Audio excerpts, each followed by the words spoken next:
All right, good evening everyone and welcome to the regular meeting of the Solvang City Council for Monday, January 10 of 2022. I now call the meeting to order at 6:30. Madam Clerk, please take the roll. Councilmember Clark. I'm here. Councilmember Infante. Here. Mayor Pro Tem Marona. Here. Councilmember Thomas. Here. Mayor Urick. Here. Councilmember Thomas, would you please lead us in the Pledge of Allegiance? Please stand, place your hand over your heart and repeat with me. I pledge allegiance to the flag of the United States of America and to the republic for which it stands, one nation, under God, indivisible, with liberty and justice for all.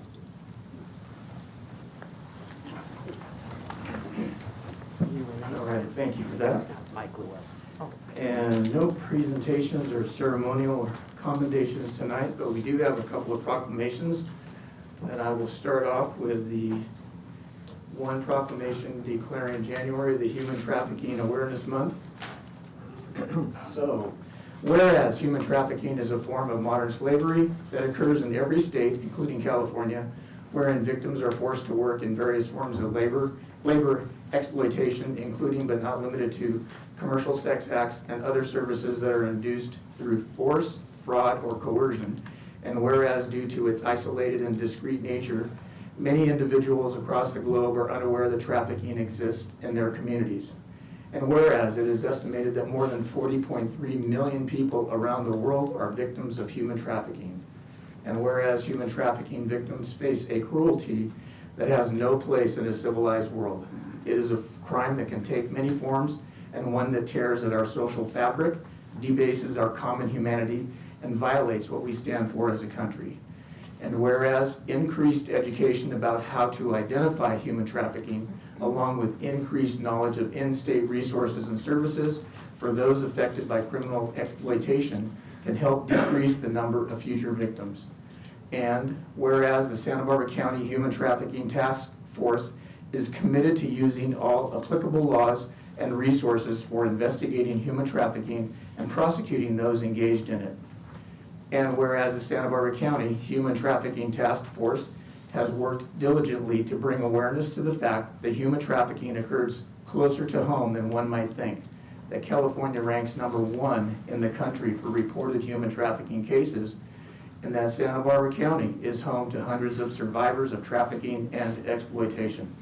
And whereas Human Trafficking Awareness Month is an opportunity to recognize a critical role all Solvang residents play in preventing, reporting, and adjudicating these heinous crimes.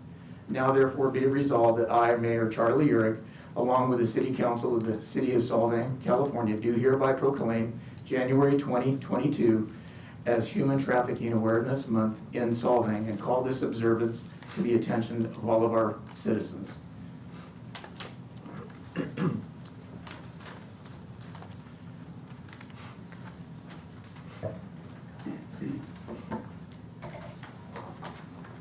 Thank you for being here. Thank you, Mayor Urick and members of the City Council. My name is Ann McCarty, and I'm the Executive Director of the North County Rape Crisis and Child Protection Center. But tonight, I come to you as a member of the Santa Barbara County Human Trafficking Task Force. What an honor it is to be standing before you tonight as the representative of a group of people that tirelessly come together to combat the issue of human trafficking.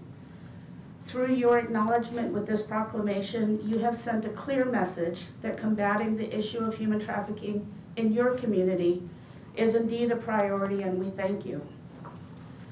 Trafficking, no matter if it's sex trafficking or labor trafficking, presents real concerns for those of us on the front lines. Sadly, risk factors for trafficking have indeed been exacerbated in recent years due to loss of income because of the pandemic, rising housing costs, and etc. As a task force, we attack this issue from a multi-pronged approach. Having started in 2013 with a multidisciplinary coalition comprised of law enforcement, supportive service providers, and community advocates, we all provide leadership, make data-driven decisions, provide training, public awareness and outreach to the communities we serve. We undertake investigations and prosecutions, all the while supporting the survivors that we're all trying to help. It hasn't been easy, but the efforts have not been in vain. To date, there have been 192 new human trafficking investigations in Santa Barbara County since 2017, with 183 new survivors identified. Of those, 30% were minors, with an additional 33% between the ages of 18 to 24. 45% were Santa Barbara County residents prior to trafficking, and an additional 44% were California residents, with 91% being sex trafficked. The task force is continually a work in progress, and as we move along, we're still expanding our work to support those who are being labor trafficked as well. People often ask us, how can we help? My answer is to continuously try to educate yourself. If anyone is ever interested in any type of prevention or awareness trainings, please contact a member of the task force. We can be located fairly easily by contacting the Sheriff's Department and asking for the human trafficking detective, by calling the Rape Crisis Center, or by calling the District Attorney's Office, Victim Witness Office for more information on human trafficking prevention and education. We are having a Vigil for Freedom on Thursday, January 20th at 5:30. I've got some flyers that I'd love to leave with the city clerk. But once again, we thank you for this acknowledgement, and on behalf of the entire task force, thank you for helping us be a part of the solution. I have this proclamation for you, so hang on down there. Thank you for all that you guys did. Absolutely.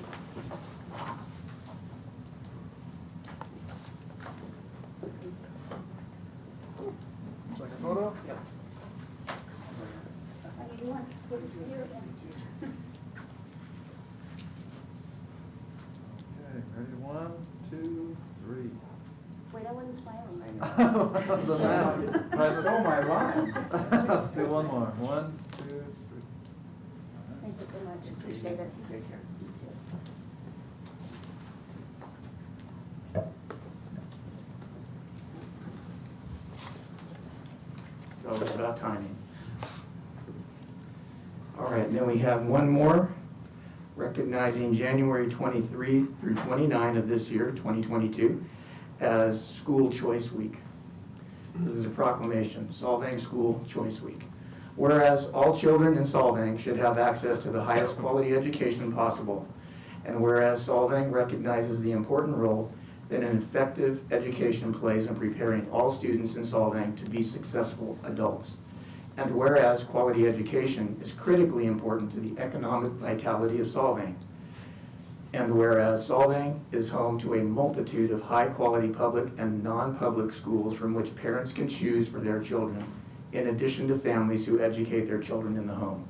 And whereas educational variety not only helps to diversify our economy, but also enhances the vibrancy of our community. And whereas Solvang has many high-quality teaching professionals in all types of school settings who are committed to educating our children. And whereas School Choice Week is celebrated across the country by millions of students, parents, educators, schools, and organizations to raise awareness of the need for effective educational options. Now therefore I, Charlie Uhrig, do hereby recognize January 23 through 29, 2022 as Solvang School Choice Week, and I call this observance to the attention of all of our citizens. Sir, anyone here to receive this? Okay. Leave that there. And now, Madam Clerk, would you go through the public communications notice? Public communications on non-agenda and consent items. The council welcomes your input. At this time, you may address the council on items not on the agenda and consent agenda. Time limit is 3 minutes. We will start with in-person public comment first. Is there anyone that wanted to speak on I non-agenda? have one speaker slip. Renee, or Rennie, sorry, Karskoff. Either way, it's good. Okay, I want to say something about your new logo. Looks good. but I want to straighten out the story behind this logo. The city came to me and asked for permission to use the logo that I designed and that I paid for. I said, of course, happy to help. However, I told Senior, and Senior told you publicly, that the city council had been sitting on this logo for more than 2 years. So, in the meantime, I started using this logo for a new business that I acquired, because it's a damn good logo. I offered to help you tweak and modify it, which my staff did for free to the extent Senior asked for help. And I spent the time presenting to the DRC, which gave their comments, and we tweaked again according to their comments for free. We prepared a presentation specifically for you for free. Basically, you decided on your own free will, after your own modifications, to adapt the logo. I think that was a good decision. The next thing I know, we got Ms. Orona here accusing me publicly in this room of, quote, a very sneaky way to get free marketing. I did not expect a thank you, but I surely didn't expect an unjust insult and accusation publicly after trying to help the city. Just want to point that out so the story is straight. Thank you. That's all I had for speaker slips, and I didn't see any hands raised for anyone else in the audience. So we'll go to online, and I see Sheila Benedict. Sheila, can you hear us? Yes, good evening, City Council, Mayor Urick. Mine is a very easy question. I haven't been around for a while, but I'm curious to know about the drought restrictions and whether there's any updates on it, given the rain and the water now in Kachuma. I didn't know if any of the state, if you know anything new from the state of California. That's my question. I can address this part of the city manager's report. Okay, we'll address that in the city manager's report. Any other public comments for items that are not on the agenda?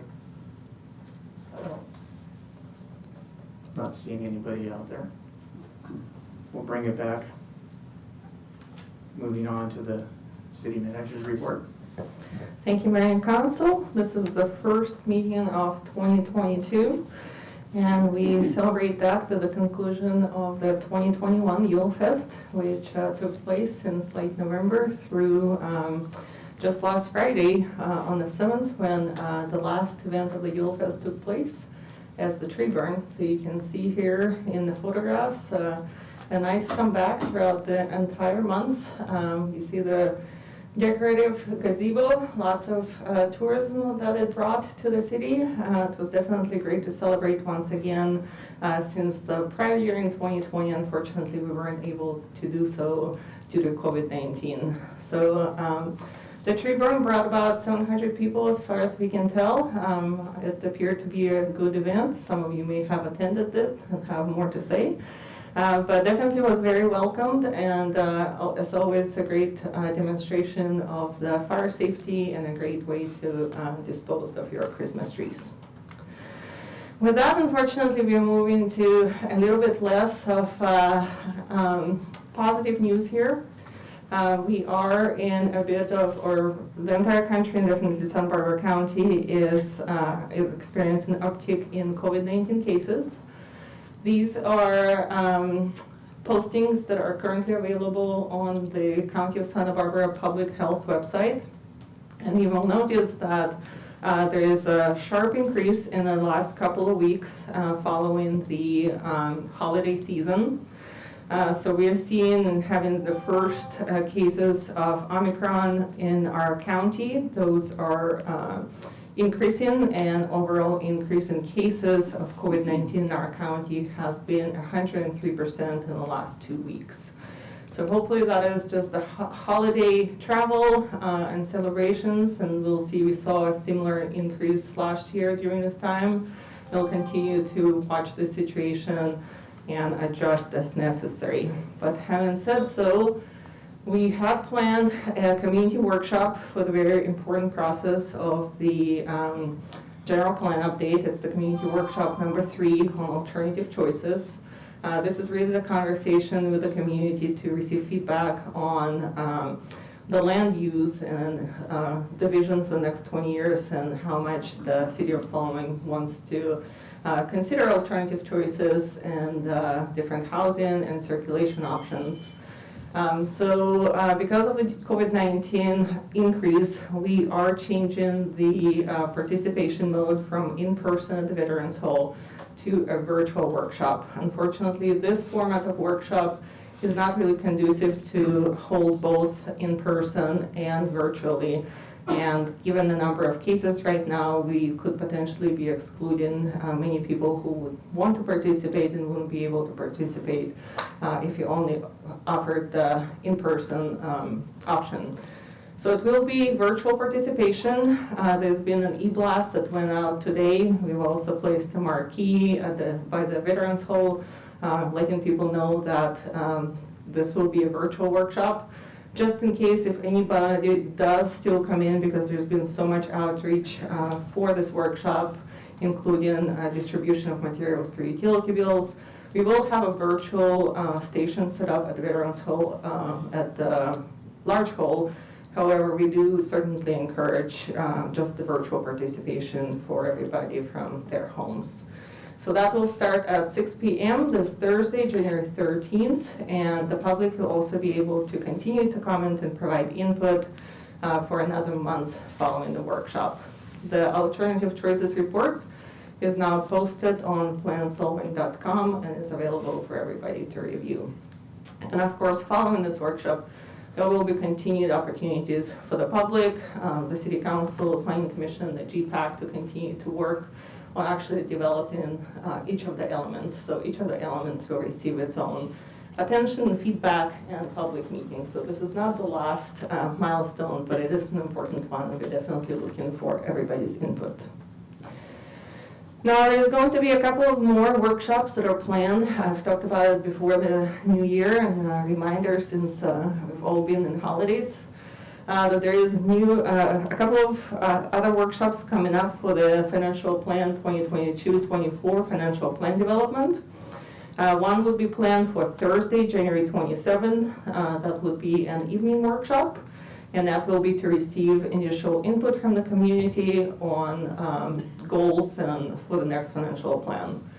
And then on February 26th would be a Saturday morning workshop, which will be a council goal setting session where the council will actually engage in a conversation based on the prior feedback received and any feedback that will be received on February 26th, and set their goals for the next 2-year financial plan, including both operations and the capital improvement program goals.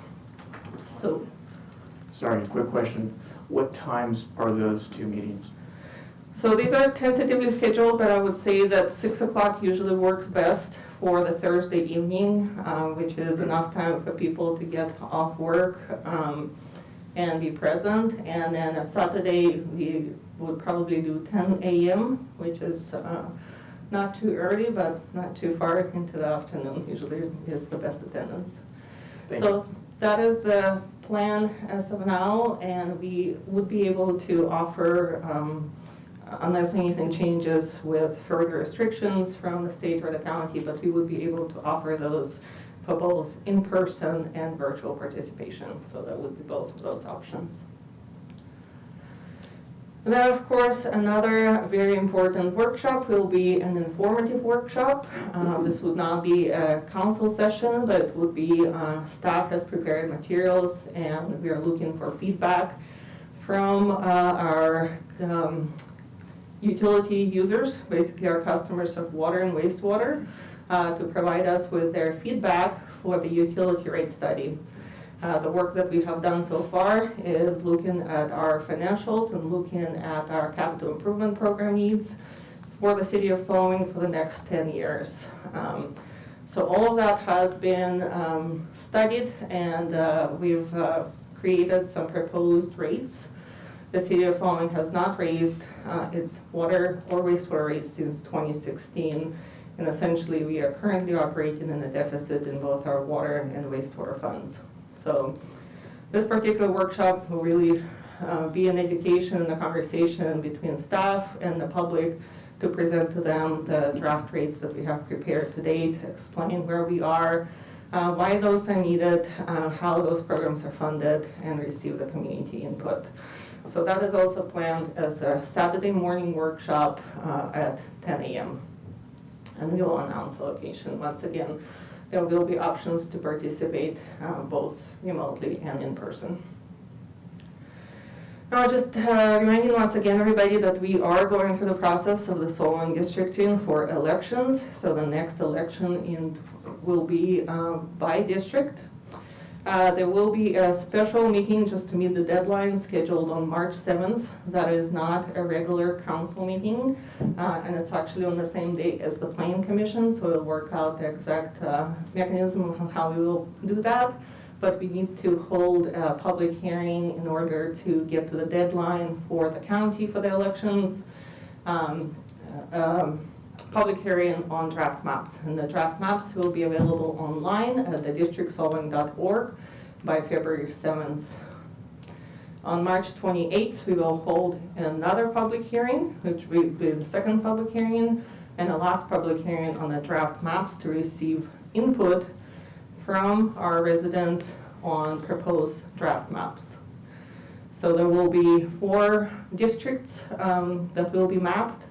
The mayor will still be elected at large, whereas the council member seats will become elected by the district. And on April 11, we will have an ordinance presented to you for your final consideration and adoption. And we have a deadline to submit to the county of April 17 of 2022. Just some upcoming committee and commissions meetings. The Planning Commission will meet next on February 7th. They did not have a meeting in January. Some of the items they will be reviewing will be the Title 11, which includes the discussion of application of our code and how that applies to sheds. And then we also have reviewed an updated project submission from Ed St. George for the old lumberyard project. It is another version of a hotel, mixed use, and residential. So we're continuing to work with Ed St. George and plan on bringing this updated project for another preliminary review with this new scope to the Planning Commission.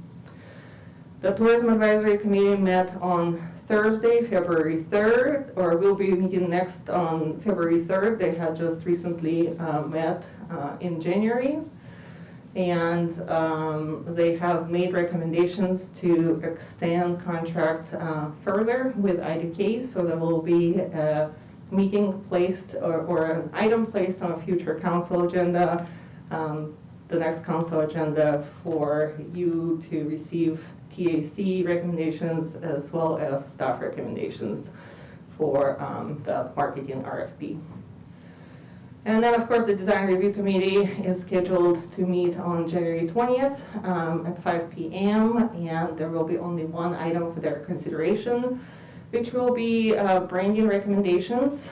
So speaking of the logo has been transformed into an overall branding strategy, which is proposed to be applied to different signs and basically all of the marketing materials for the city of Solomon.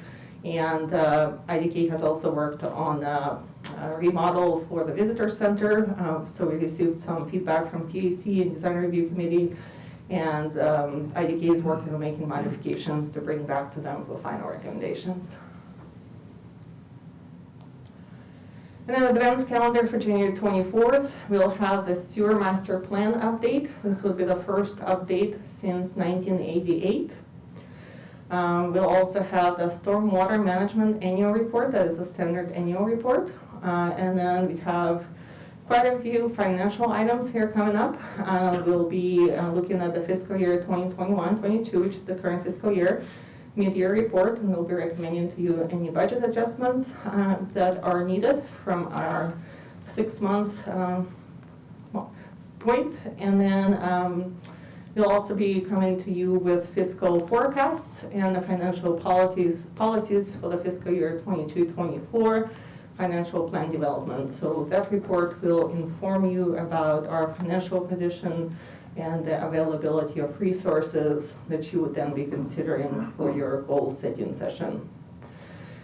And then we have a grand jury report that was issued to all jurisdictions within the county of Santa Barbara. Once again, the CalPERS unfunded liability question is rising up. So the grand jury this year has studied the issue once again, and we need to respond to their findings in terms of our position in our pension and funded liability and how we're responding to that. So that item will be placed on the agenda. And as I just mentioned earlier, which I didn't put on this slide, I'll be placing an item on the agenda for the marketing RFP considerations based on the last action taken by the TAC, and that will also include staff recommendations and analysis. So that concludes my report, unless you have any questions, and I have a couple of introductions of new staff members. Are there any questions of the staff report? Thank you. Okay, the drought issue, I'm being reminded.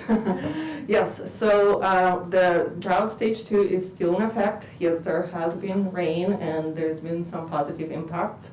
However, prior to these rains, we were really looking at zero allocation is what we were being indicated for the current year or for the upcoming calendar year. So that would be record low. We are currently at 5% allocation in the current year. So the drought is still in effect, and we don't have any indication that the rainfall at this point has alleviated the drought conditions throughout the state. Thank you for that. And I just have a couple of introductions, if I Yes, may. go right ahead. We have, if I could have Jose Acosta come up.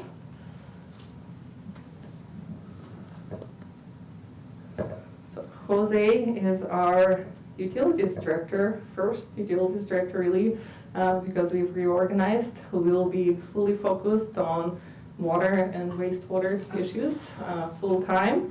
I'd just like to give you a little bit of background for Jose and then let him say a couple of words.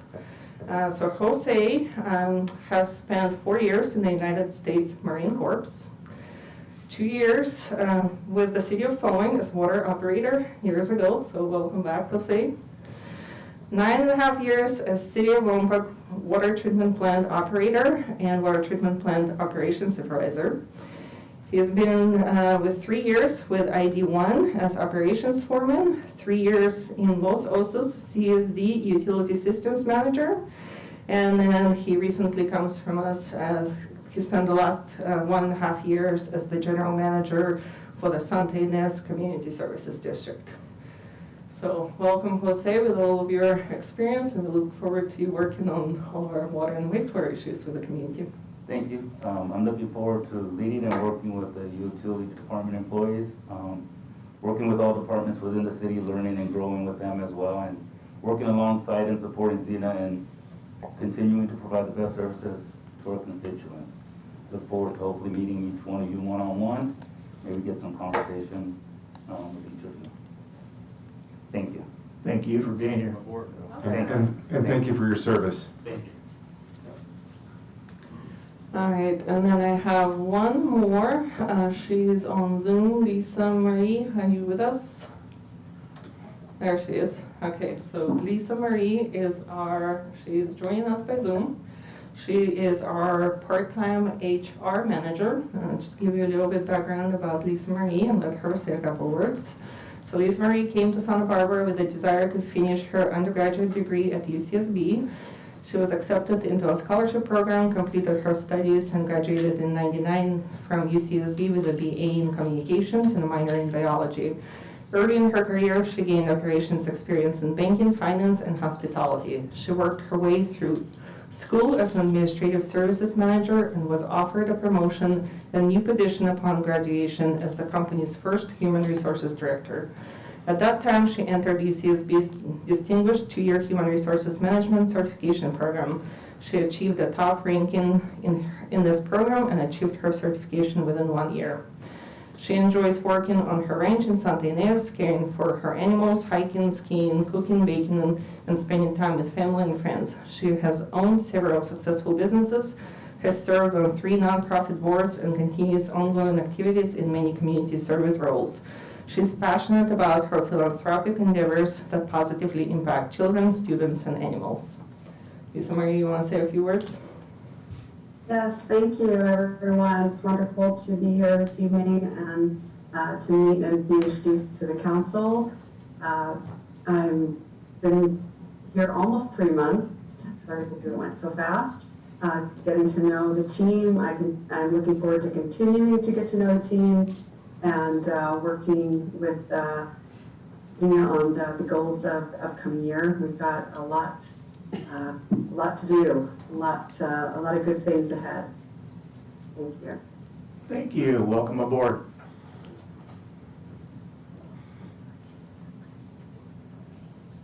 Any others? That's it. That's it? That's the 2. All right. And so now we'll move on to item number 3, council comments. Requests or advance calendar items, since there are any comments. Councilmember Infante. Couple things real quick.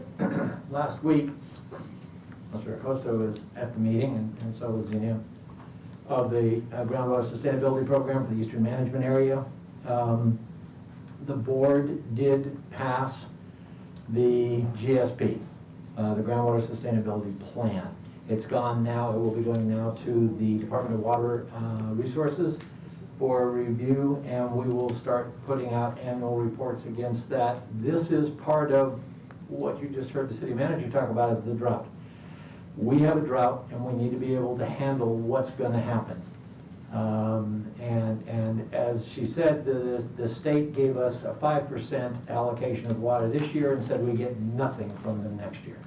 So we're running out of water. So we have to have some ways of handling this. The Groundwater Sustainability Plan is for the entire Eastern Management Area.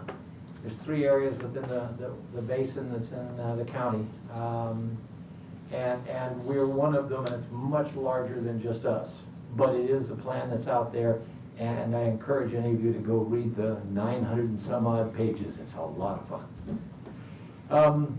Second item, the APC, Air Pollution Control District, has announced there will be scheduled prescribed burns on Figueroa Mountain. So over the next few days, if you smell smoke, pay attention please, but it could be just the prescribed burns. They will be dependent upon the weather, whether they actually happen or not. That's all I have to say. Thank you. All right, are there any other council comments? Councilmember Tom? Very briefly, I've been appointed to the Public Safety Committee for the League of California Cities. And in that role, I'll be attending probably 3 or 4 meetings coming up with information and requests sent to the legislature regarding public safety. Great. Nice to have a local representative. Any other comments? The only comment that I have is I have a meeting on Thursday morning with Carrie McKinnon at the library to talk to her and go over a plan on how we can help her through the county with my position on the advisory committee. So I'll report back to that meeting in the next meeting. All right. I have a few comments then and announcements related, segue into the library.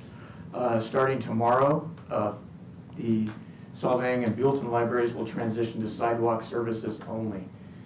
Beginning tomorrow, hours will be Tuesday through Saturday from 10 a.m. to 5 p.m. So that will affect the 2 branches that we have up here, plus we're part of Goleta.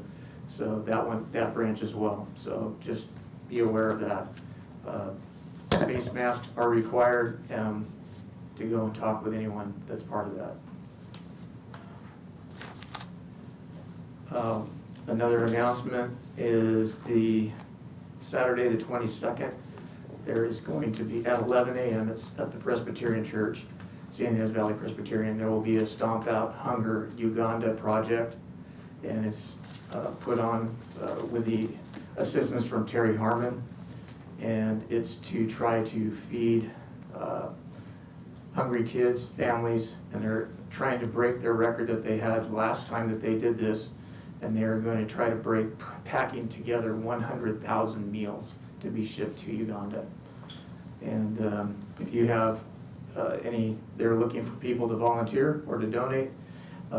Any information can be had by contacting terrysue.harmon@gmail.com. That's terrysue, TERISUE.harmon, HARMON @gmail.com. Related to our food bank, we had on, let's see, let's get this, our last meeting, December 14th, there were 180 households served, a total of 690 individuals. On December 21st, they had 199 households and 760 individuals. And last Tuesday, they didn't do the one during the week between Christmas and New Year's, but last Tuesday they had 161 households, 619 individuals, which was just a little bit down from what they had had before going into the Christmas. Let's see. Wanted to let everyone know that yesterday happened to be, I said, we're a day late on this, but yesterday was the National Law Enforcement Appreciation Day. It was established in 2014 by COPS, which is Concerns of Police Survivors, and they're a nonprofit that helps when any law enforcement is killed in the line of duty. They help the families through the first couple of months to get them going with different types of services. So just FYI for you, if you see a cop, please give them our thanks. And with that, we had a flood at our sheriff's in honor of this. So for all of you that need to file a report in person, and you're a resident of Solvang, you actually, for the foreseeable future, not exactly sure how long, but just so everyone knows, you'll need to do that reporting at the Buellton station right now. And if you need to contact anyone, you need to contact the Buellton station for any Solvang matters at this point, just because the whole entire complex is shut down. It got flooded this weekend, so. Oh, I didn't know that. Yeah, so just information for all you residents or business owners if there's any issues. 911 still works for anything, but if you do need to get in touch with someone or go in person again, it's at the Buellton station till further notice. I attended SBCAG meeting last month, and there was a reorganization of the SBCAG Board of Directors leadership. Dawes Williams, supervisor for the 1st District, was selected chair of the entire board, SBCAG Board of Directors, and Janelle Osborne, the Lompoc mayor, was selected as vice chair. For the North County Subregional Planning Committee, I was elected, so as chair, and Steve Lavanino, supervisor for the 5th District, is our vice chair. Did want to let everyone know that beginning this month, there is a North County free 10-ride passes available to all residents that live in the San Ynez Valley or anybody in North County. So that's San Ynez Valley, Lompoc, Los Alamos, and Santa Maria. It's free and available. The services that are provided to the North County residents are provided by Clean Air Express. So you can check out that website, cme.org, and obtain a 10-ride pass for free. Related to Highway 101 closures in our district, which is District 5, there's going to be, due to the restoration of for the Alisol fire that happened beginning today, there will be a closure of the northbound number 2, which is the right lane on US 101 just south of the Mariposa Arena. It will be in place for 24 hours a day, 7 days a week for a 3-week period, beginning today. So one lane only coming from Santa Barbara up to the valley on the northbound side. I think that's it for those meetings. I did attend on Friday, this past Friday, a California mayor's meeting. There was a lot of discussion of the consequences of SB 9 and 10, which went into effect on January 1, and ways to mitigate that. With some of those mitigation efforts, I sent in on our behalf a resolution or initiative to support an initiative by the Cal Cities and the California mayors to try to get some type of mitigation measures in place for this coming election. So hopefully that'll go through.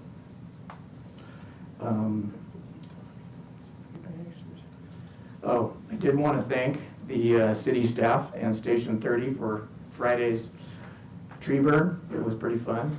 It's amazing how high those flames get and how quickly people move back, even when you tell them you're gonna have to move back, and they're, oh, no. So it was fun to see Jenny on TV and Mike Eliason. So our own Jenny McClurg was there getting interviewed. That was great. So that was, again, a thank you for all of that, Waste Management for bringing the trees and coordinating that, and Jenny and the Recreation Department and the Utilities, our Public Works Department for keeping that pile all together. I also wanted to thank the city staff and IDK for the efforts that they did for Yule Fest. There was really a nice Yule Fest month long of different types of events going on, and I have heard nothing but good things about it. About the only thing would be we need to figure out a way to have the Christmas tree stay lit when it gets wet. And I'd like to thank the Chamber, Solvang Chamber, for the programs and the ads that they've put out on TV. I don't know if any of you have been watching it, but there's been a number of TV ads supporting Solvang and encouraging people to come to Solvang. They're really nice little ads that are nicely done, and that was something that the Chamber put out. So I appreciate their efforts on the behalf of the residents and the business owners. And I think that's all I had for my comments. Happy New Year, everybody. See what we can get done in 2022. And with that, we'll go to the next item on the agenda. Madam Clerk, would you please read the consent agenda items? The consent agenda is designed for routine administrative city matters and is approved by roll call vote with one motion. These items are discussed only on request of council members. Members of the public were afforded an opportunity to speak on consent agenda items during the public communications portion of this agenda. Item 4, consent agenda. A, approval of agenda as presented. B, approve the minutes of the city council meeting of December 13, 2021. C, approve warrant register December 2021. D, adopt resolution number 221155, a resolution of the city council of the city of Solvang authorizing remote teleconference meetings of the city council. E, accept as complete the WWTP aeration system replacement project PW142 with Cushman Contracting Corporation, and authorize the city manager to execute and the city clerk to record the notice of completion as of December 13, 2021. F, review and approve minor amendments and clarifications to the purchasing policy. G, adopt proposed city council meeting schedule for calendar year 2022. H, receive visit SYV third quarter 2021 report. Thank you. At this time, are there any council members that would like to have any items pulled or any questions on any items on the consent agenda? Councilmember Infante. One question, if I may, on the purchasing policy change. It lists a purchasing manager. Who is that? It's a purchasing officer, so Thank you. city manager can appoint a purchasing officer. Currently, there isn't one appointed. So it changes whenever you need it to? It can, yes. Somebody just can be authorized to basically authorize purchases to up to $35,000. Right. I saw that. I just didn't know who the officer was. I hadn't heard the title before. I was just curious. Thank you. Any other questions?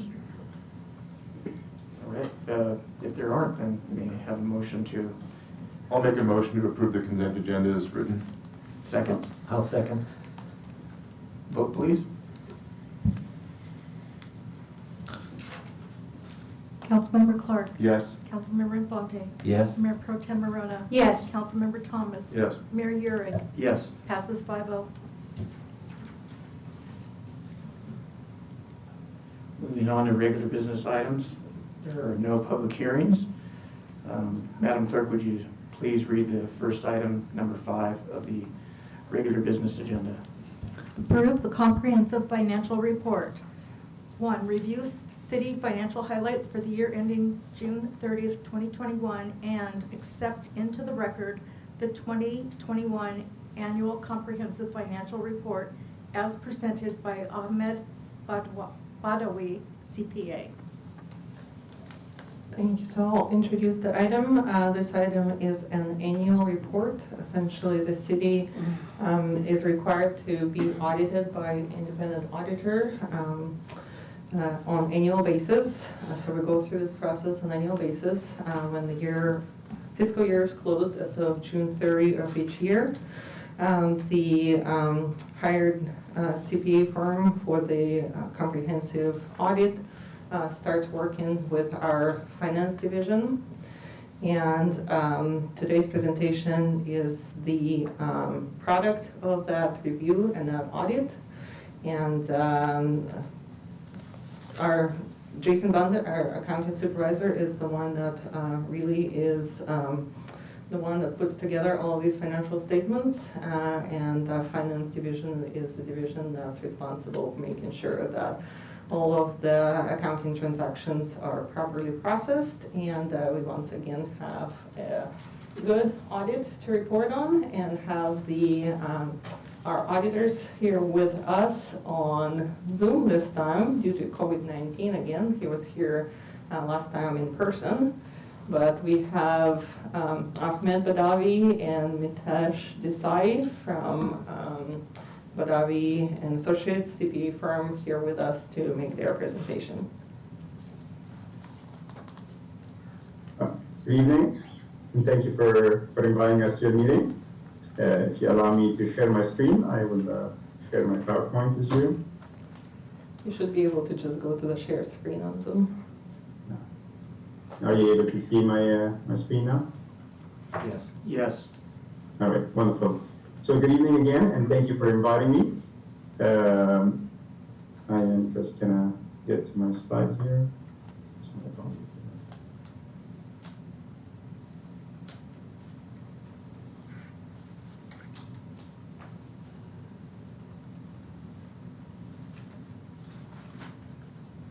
All right. Sorry, I usually see the presenter view on my other screen, and for some reason I don't see it. So if you don't mind, my face would be looking a little bit to the side, looking at my different screen. So thank you again for inviting me to a meeting. I will be my name is Ahmed Badawi. I'm the partner on the City of Solvang Audit, and I will present to you today the result of the 2021 audit. I will start here by just letting you know what I'm going to cover today.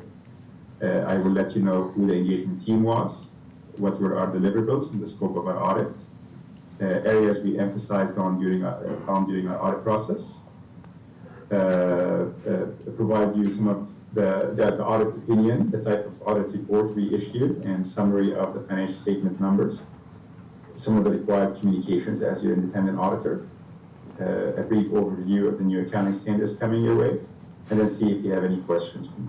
Of course, feel free to interrupt me anytime you do have questions. In terms of the engagement team, sorry, there seems to be just a slight delay here.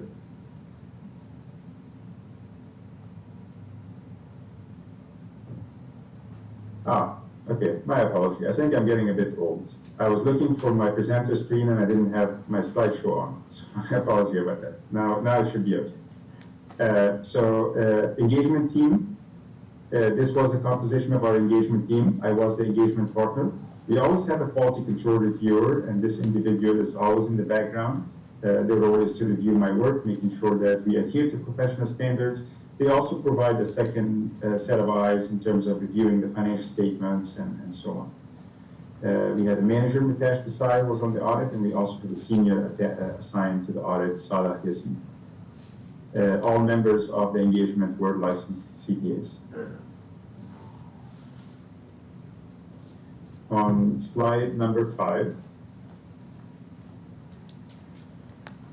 are the deliverables and the scope of our audits. We were mainly engaged to provide an audit opinion on the city's comprehensive annual comprehensive financial report.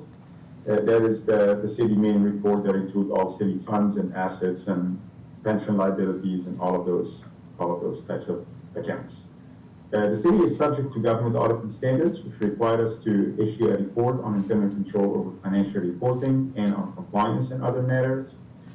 We also performed and agreed upon procedures on the appropriation limit calculation. And then finally, communication with the governing body, which is what I'm doing today. And we also issue a letter normally summarizing that communication, and it's addressed to the city council. Slide number 6 here, the areas of primary audit emphasis.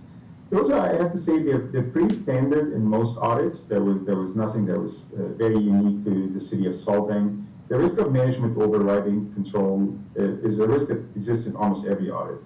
Management are usually the one responsible for designing the control, they are responsible for monitoring them, and they can decide to override them if they choose to do so. So we design our audit procedures to mitigate that risk, or at least reduce it to an acceptable level.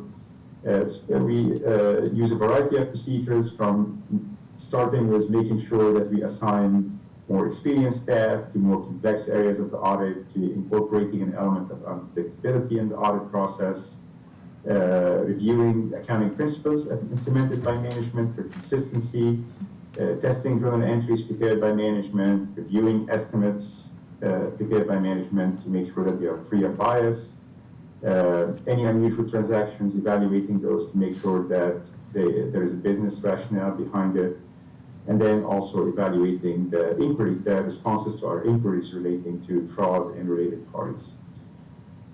So those are just some of the procedures that we use regarding the risk of management overriding control. Also, the risk of improper revenue recognition is a risk that is by default exists in most audits. And in the case of the city of Solvang, our response to that risk is that we rely heavily on confirmations from third parties. So we send confirmations to the county, to the state, to some of the hotels and franchisees, and we reconcile. We ask them to confirm amounts submitted to the city, and we reconcile those back to the city's accounting records. We also perform analytical and trend analysis on the proprietary activities, the business type activities. Then finally, pension is an area that requires some complex accounting, and it involves some high dollars. It does require obtaining an actuarial study that CalPERS normally perform, extracting information relevant to the city from that actuarial study and report them in your accounting records. So we review and test the journal entries prepared by management. We also review reports provided by the plant, by CalPERS. We obtain reports from the auditors of CalPERS about how much the city had invested with CalPERS. We do testing of census data, or how the city submit information to CalPERS, which are usually are used in the actuarial evaluation. These are some of the procedures that we perform on the pension liability and pension expense. In terms of our auditor's report, we have issued an unmodified opinion. The opinion states the auditing standards that we followed, which are the generally accepted auditing standards and government auditing standards. An unmodified opinion means that we believe the financial statements are fairly stated in all material respects, that all accounting policies have been consistently applied, that all estimates are reasonable, and that all disclosures are properly reflected in the financial statements. I wanted to summarize for you some of the numbers in your financial statements. So on slide number 11 here is a summary of the city's assets over the last 3 years. Please bear in mind that this is a 30,000-foot view of the city that is combining all funds together using the full accrual basis of accounting. So it may look a little different than if you were to just look at individual funds or so on. But like most of our clients, our city clients, the two largest assets that we have are the cash and investments and capital assets, and that's what we normally expect. And as you can see, over the last 3 years, the fluctuations were very minimal. So numbers seems to be fairly consistent year over year.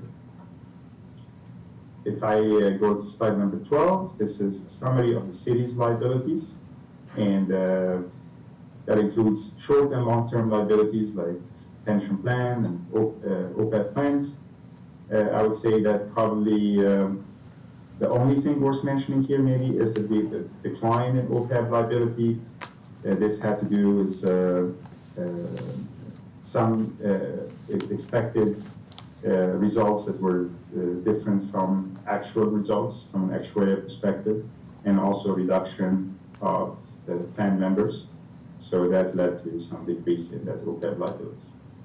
But I would say that other than that, everything is as expected.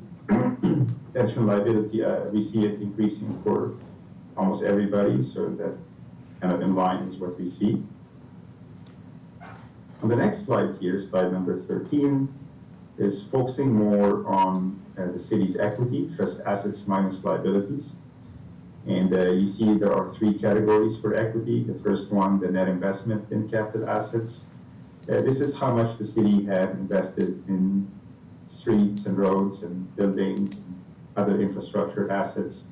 So those amounts are usually would never be in a spendable form, because unless you sell those assets and pay any related debt, they are never going to be available for spending. And then the restricted amounts, or amounts that have a third-party legal restriction on them, can be state restriction like gas tax, or can be grant restriction, and so on. And then finally, the unrestricted amount is the amount that has no legal restriction, that is in theory under the council control. Obviously, you may have already designated some of these amounts for some specified purposes, but they don't have legal restriction on them. And you can change your mind as to how they can be spent. And again, you can see that the numbers are fairly consistent year over year. All right, here is just looking at the city's revenues minus expenses on a full accrual basis. So those amounts include depreciation expense and things that may be a little bit different than what you see in the general fund, for example. And as you can see that it looks like a V shape. I would say that the increase in 1920, or the decrease in 1920, was mainly due to higher legal and contractor expenses relating to some employee layoffs. Also increase in the contracted sheriff amounts. So those also decrease in tax revenues during the pandemic.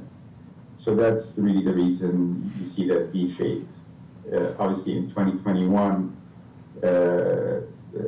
budget cuts, revenues doing better than expected, have led to basically getting back into where you were before. So just wanted to highlight those.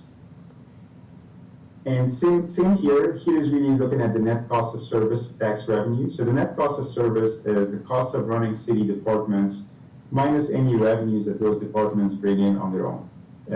So if they bring grant revenues or fees from users or anything of that nature, we net those against the expenses of those departments. The idea is to see whether your tax revenues are sufficient to cover the deficit in these departments. And you can see the number over the last 3 years. Obviously, 2020 was really the only year in the 3 year presented where your cost of service was higher than the tax revenues. And it's for the same reasons that I mentioned in the previous slide. But other than that, in 2021, you can see that the tax revenues are now higher than the cost of service. And that's what we like to see, that you have sufficient tax base to cover that cost of service. On the next slide here, just focusing on the general fund. And the general fund is the fund where most of your unrestricted resources reside. So it is a measurement of the city's liquidity. And you can see here that the general fund has a healthy fund balance. We look at the unrestricted fund balance, which in 2021 is about 11.5 million. And we compare that to your annual expenditures, which for 2021 was about 7.4 million. So that represents about almost 19 months worth of expenditures in your fund balance. If you go below 2 months, this is when we modify our opinion that there are some serious concerns about the city's financial health. So you can see that you're obviously very far from that 2 months threshold, and it is clearly a healthy fund balance. And the next few slides are just focusing on pension and OPEB. On this slide here is a summary of the city's contributions to the CalPERS plan over the last 3 years. And then on slide number 18 is the city funded status over the last 3 years. Keep in mind that CalPERS is always 1 year behind. So when we look at your fiscal year 2021 financials, your pension liability is really based on 2020 numbers, so they're always a year behind. First column is how much assets the city have invested in the plan. Middle column is what is the city's total liability, and then the right-hand column is the net or the unfunded liability reported on the financial statements. The pension liability is an estimated number, and those estimates are based on certain assumptions. One of the most significant assumptions is the discount rate. Accounting standards require us to disclose what would the liability be if that discount rate is increased or decreased by 1%. So currently the city is using 7.15 to calculate its pension liability. So I wanted to show you what would be the liability if that goes up to 8.15 or down to 6.15.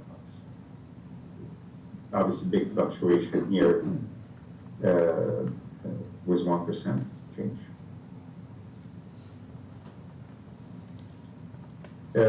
Similar to pension, OPEB, the other post-employment benefits or retiree medical benefits, it's a plan that works very similarly. So you have to get an actuarial study and measure the liability based on the plan assets as well, and so on. So in this case here, this is a summary of the city's contribution to the plan over the last 3 years. And then on slide number 21 is the city's funded status of the plan. And in this case, the city have an unfunded liability of about 1.5 million as of the most recent valuation date. Also, the OPEB liability is an estimated number, and the discount rate is one of those significant assumptions used in estimating this number. So we're doing the same like pension, showing you what the liability would be if this discount rate is increased or decreased by 1%. In addition to the discount rate, also the healthcare trend rate is one of the significant assumptions used. So a similar scenario, we wanted to show you what the liability would be if that healthcare trend rate is increased or decreased by 1%. The next section of my presentation are the required communications as your independent auditor. This slide will summarize the different responsibilities between the audit firm and the city management. Our responsibility is to mainly issue an opinion on the city's financial statements, whether they're fairly stated in accordance with U.S. generally accepted accounting principles or not. We're also responsible for evaluating the city's internal control over financial reporting, evaluating compliance with laws and regulations, ensuring that the financial statements are clear and transparent, and then finally communicating with governing body. Management have responsibilities in this process. Management is ultimately responsible for the financial statements. Even if they were audited, we are responsible to a certain extent, but that does not relieve management from its responsibility. Our audit only provides reasonable assurance, it's on a test basis, so there are limitations to any audit. Management is the one responsible for establishing and maintaining internal control over financial reporting, for making all financial records available to us, basically management has the burden of proof to substantiate different account balances and provide us evidence to support those balances. Management would be responsible for establishing control that would prevent and detect fraud, inform us of all known and suspected fraud, comply with laws and regulations, and take corrective actions on any audit findings. On the following slide here, in terms of our independence, the independence is solely our responsibility. We have to constantly evaluate our independence with all of our clients, not just the city of Salt Lake, whether we have any independence issues because some of our staff may be related or have any kind of relationship, whether directly or indirectly, with city staff or city council or city management. We also evaluate whether we provide any additional service to the city that may impair our independence. For example, compiling the financial statements on behalf of management. That is a service that will impair our independence if we don't put safeguards in place. So some of the safeguards we have is that we have an independent reviewer who is not involved in the audit, who reviews those financial statements after we compile them to ensure that we maintain our independence. In terms of timing of the audit, we believe that the audit was performed in the time frame communicated to management in the engagement letter. Management have considered all those new accounting standards this year. Some of them were applicable, some were not, but all were considered as part of finalizing this year audit, the 2021 audit. Some numbers in the financial statements are estimated numbers, so just wanted to give you some examples that your depreciation expense, life of capital assets, the defined pension and OPEB plan, all of those are estimated numbers. Also wanted to highlight or bring to your attention some of the more important disclosures in the financial statements. Some of these notes just enhance the reader understanding of the composition of account balances and so on. So just wanted to highlight some of those. Pleased to say that we had no difficulties during our audit. We had some adjusting entries, and management has recorded all adjusting entries.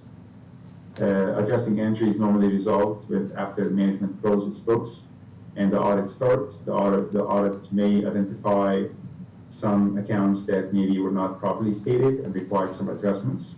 None of the adjustments were material, and management has posted those adjustments.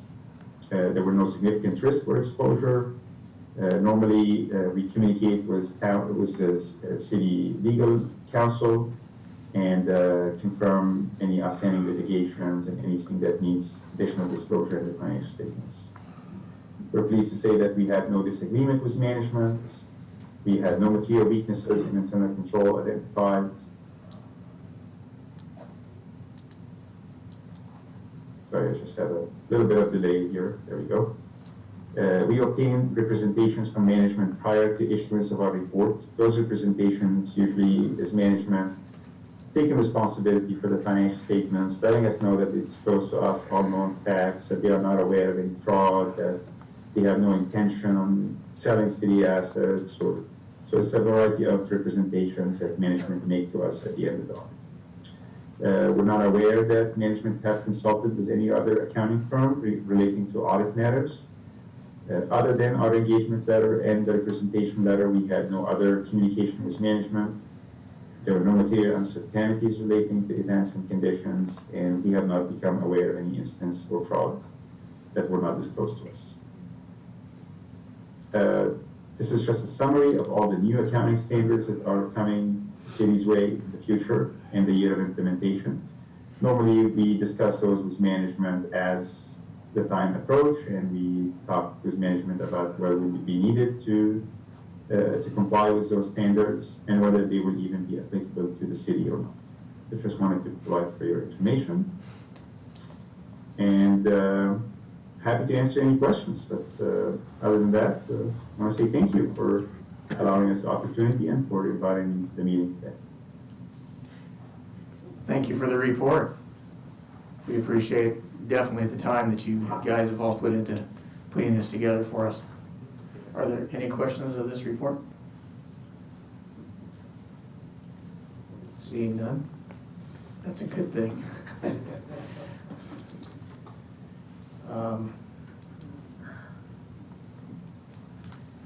Do we want to take it out for a public comment at this time?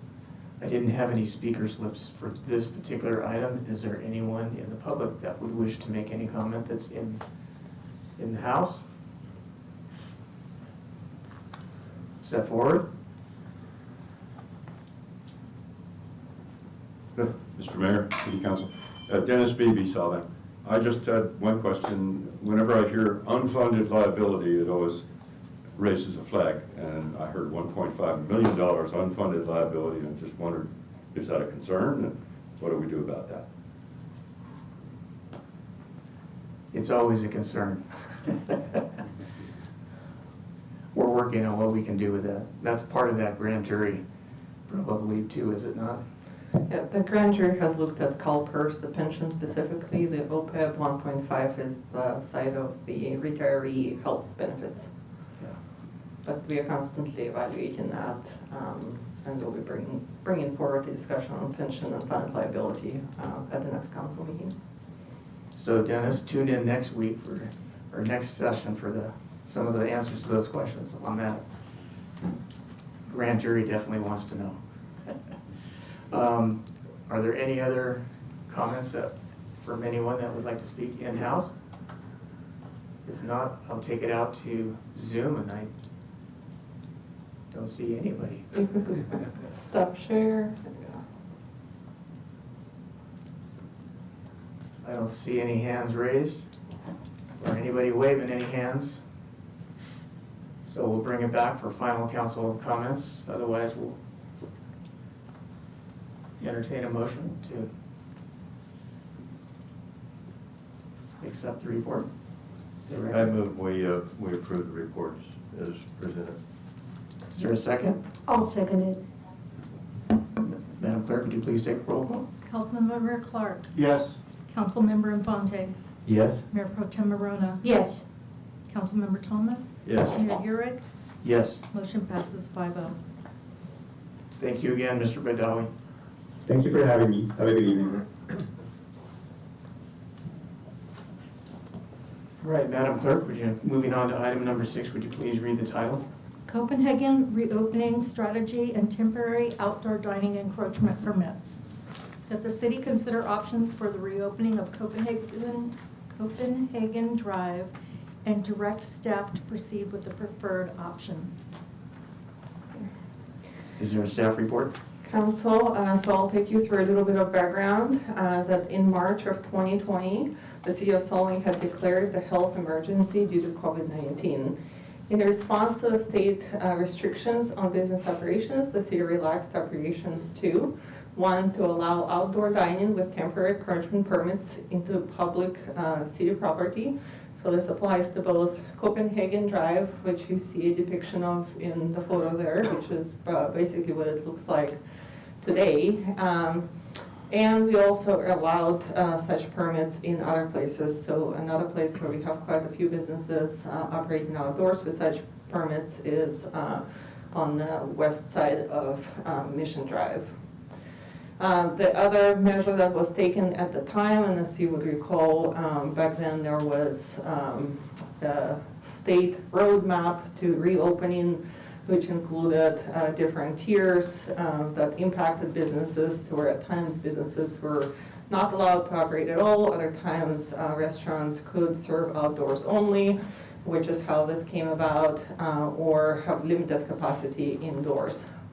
That caused the operations of our restaurants and tasting rooms, coffee shops, etc., to unfortunately have to deal with a lot of back and forth and be really agile in terms of adjusting to those regulations. Luckily, all of our businesses basically have stayed with us. We have no vacancies. We have, as a community, definitely survived the pandemic and are seeing quite good revenues and a good comeback at the current time. However, having seen the COVID-19 increases again right now, there's no current state restrictions on business operations, but there's definitely an increase in cases.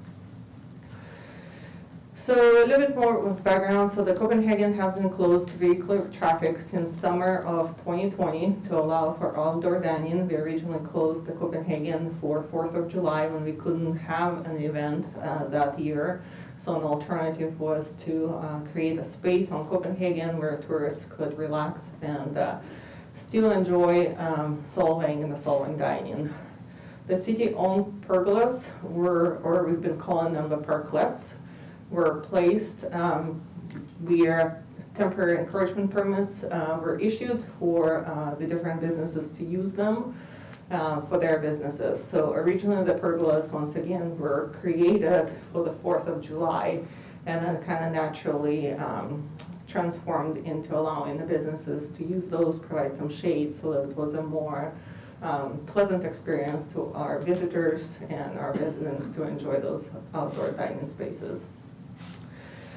You as the City Council have voted to reopen Copenhagen as of February 2022. So as of now, our expectation, our plan is to, the last day of the closure would be January 31st.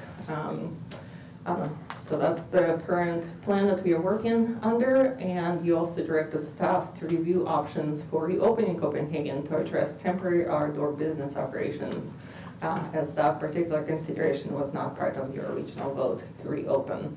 So that is why we are here today. The recommendation for today is that you consider options for the reopening of Copenhagen Drive and direct staff to proceed with the preferred option.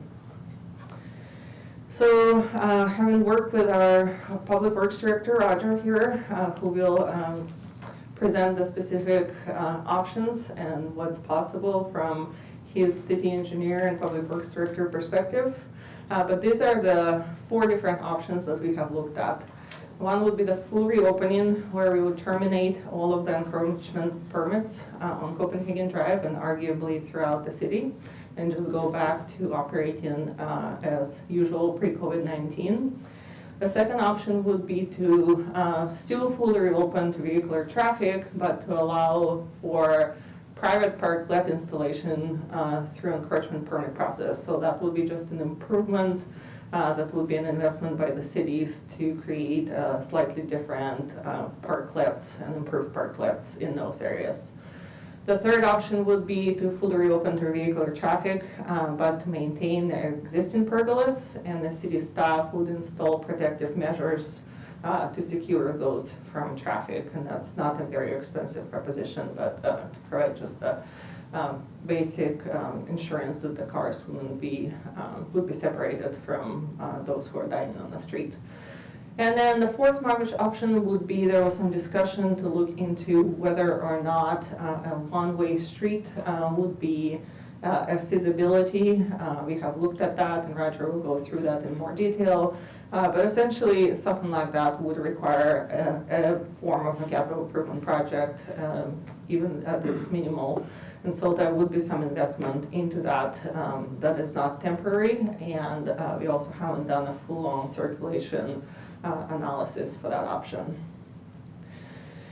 So some of the undesirable closure impacts that we have experienced is that due to the closure, we are currently short 1 ADA space and 59 standard spaces for parking, as well as 4 motorcycle spaces. The total number of parking spaces in downtown area is 963. And we also, this was a temporary closure without going through the proper planning process. So the circulation is definitely not something that was meant to be addressed through that process. And if we were to address the circulation due to that closure, it would require a planning process and some capital improvements that would be needed. So the positive closure impacts have been the fact that during COVID-19, it allowed for outdoor dining when indoor dining was prohibited or limited by the state. It allowed for social distancing, and we've used that as a way to continue to attract tourists and Speaking of safe tourism, here at the City of Solvang, especially since our community has enjoyed historically throughout the pandemic a low number of cases of COVID-19 compared to overall averages throughout the state. And of course, that resulted in a positive revenue impact and supported our businesses to stay open throughout the pandemic and get through this. So as I mentioned earlier today during City Manager's report, that we are right now experiencing quite a bit of an uptick in COVID-19. It was a 103% increase in the last 2 weeks. The current cases in San Barbara County are over 5,000 cases. We are seeing an increase in this Omicron, which is highly contagious, and the current health officer order is through January 15, which requires face coverings. There is no additional restrictions, but the county continues to review those on a monthly basis. So with that, I will turn it over to Roger to walk you through the specific options, and then we would look for your policy direction at the end of this presentation in terms of how would you like us to go about reopening and whatnot. Obviously, today is January 10th. If we were to work with businesses on any modifications, we have limited amount of time. Otherwise, we are prepared to reopen fully as of January or February 1st. Roger? Thank you, Zena. Yes, we were asked to take a look at these options as Zena already discussed. This is kind of our baseline option, which is reopening everything, taking everything down from the parking lanes and reopen, and basically open everything up to as it was before it was closed down. This would take staff time, probably about 2.5 weeks, to not only take all the pergolas down, disassemble them, get the existing kind of Instagram photo op things off the roadway as well, do a full street sweep, and then we would look to try to do some restriping of the roadway. But we do feel that we can certainly accomplish that before February 1st. The next item would be to basically do all that and then work with the local businesses. Staff would work on some design guidelines, not only to protect traffic, but also, make sure that they don't just throw up some sawhorses and a wine barrel and say, okay, I'm open for business. You need to make sure that it's done properly and something that is something that's safe. We've already developed some guidelines, and we would lean on some other guidelines that have been established by other cities in our area. The city of Santa Barbara, for example, has developed a set of guidelines for parklets in the city right away, in anticipation that not just Copenhagen, but there might be a desire for other businesses not on Copenhagen throughout Solvang to want to install these things as well. So we'd have to consider that as well.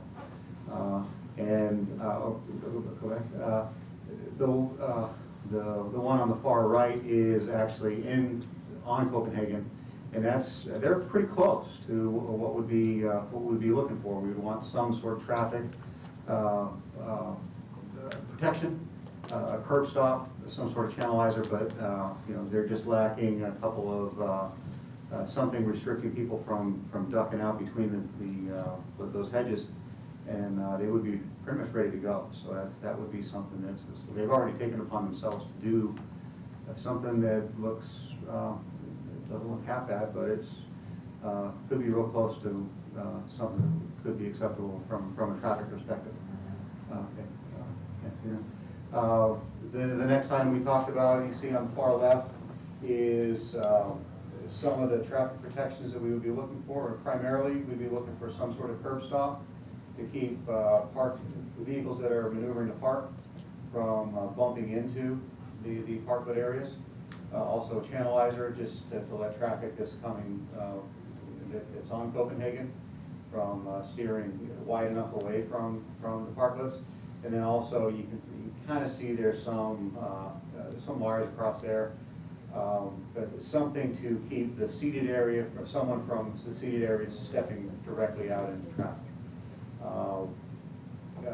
This option, utilizing the existing pergola structures, You can see that some of the businesses have already taken upon themselves to put chains and ropes and those sort of things, so they're already kind of sectioning off their area. Again, we would put some other, the traffic, the curb stop and the traffic delineator, but we tighten things up, get it a little closer, get it, give ourselves a little bit of space from the travelway, but this is another viable option that we could utilize if the council wants to see us do that and provide that to the businesses. These are also city-owned tables and chairs that are out there that were purchased for this very thing. What would the time frame be on option 3, do you think? Mr. Mayor, I believe that we would be able to certainly open, and we would make every effort. It would be a matter of availability of appropriate the materials for the curb stops. The curb stops, I think, are pretty readily available. Getting a channelizer that looks nice and doesn't say, Acme traffic control on the side of it would be the thing that might be a little bit of a challenge. So is that bollard looking or delineator? Yes, is that permanent in the ground, similar to the ones that are there for? The intent is that it would be semi-permanent, likely not into a monument well like the ones are now, but it would be something that would be pinned into the ground. So it would be not movable. We don't want someone just moving it at their will. So Okay. It would be bolted into the ground. And so staff would work to try to retrofit these as best we could. But I think that we would certainly be able to open up within that time frame, and that we'd still probably be working on some of these when we open. And try to set up some traffic control to try to make that happen. And then the last option, at the last meeting, we were asked to look at the option of creating one way and what the benefits of that would be. We did look at that. The section of Copenhagen between 1st and 2nd is wide enough to allow angle parking on both sides. Making that section one way would actually be a detriment because it would be very wide and would allow vehicles to travel comfortably a little faster. And that's not really what we want to do in this location from a traffic safety perspective. I mean, the section between 1st and Alsop, there could be a benefit by making that one way, would allow for, the road is a little different, it kind of has a little dogleg in it. So it would allow for angled parking on both sides, which we could gain some parking. However, just a one block of one way would be, you might want to look at that as far from a circulation perspective. But we would be able to gain up to 8 additional parking spaces, which is, could mitigate some parking loss due to allowing parklets, if that's an option that we allow. But there would have to be a capital project in order to do it right and make it, do it appropriately. Because there's one median island that would need to be modified and probably seal the road and restripe the south edge of the roadway, restripe that as angled in the other direction to allow for one way. So. Which direction do you think the one way would be? That's because we haven't had a traffic study yet. Based on my analysis, the most appropriate one way would be from Alice out to First Street. Heading towards Copenhagen. Yeah. The main reason for that is there's already a right turn lane on Alice out onto Copenhagen, and that would also allow everybody who's making that there's not a left out on Alice out, which is kind of a little busier than First Street. So that would probably be the most appropriate direction to point traffic at. However, the impacts of the entire downtown circulation-wise by making that one way have not been analyzed at this time, and probably more appropriate to be part of a larger review of downtown circulation and parking and everything else that we're trying to look at. Okay, and that concludes our report. All right. So at this time, is there I see in the report, we actually do have an option of doing nothing and leaving it as it is currently, so not necessarily an option in the report, but in the, on our agenda, so. Is there any questions of the staff report at this time? I have a Any question. discussion? Did you just say that we have an option to not touch it and leave it the way it is right now? Well, in our agenda on page 274, that is one of the alternates. No action, leave Copenhagen closed beyond February 1 of 2022. Technically, it's agendized to where that action would be appropriate, but the action that you have taken as a council so far is to reopen as of February 1st, where January 31st would be the last day of closure. So if you would like us to do anything different than that, I would need the majority council motion to do something different. Right. Yeah, I would be in favor of that, of pushing it at least 2 weeks until we see what's going on with the Omicron variant right now, what impacts, that's gonna have. I know the public health department, I have their comment here, we really do have a lot of indication that this surge will hit hard and fast, then subside quickly from past surges. It looks likely we're back to what looks like a lot more normal life by February, certainly by late February. And that's what came out January the 7th from Public Health. I know I was one of the ones that said I wanted this done the 1st of February, but that was before Omicron. And I just think it might be good to step back a couple of weeks before we make a final decision on what we're going to do. Plus, I want to hear from these folks. And that's the most important thing. Plus, we don't know what the next variation is, do we now?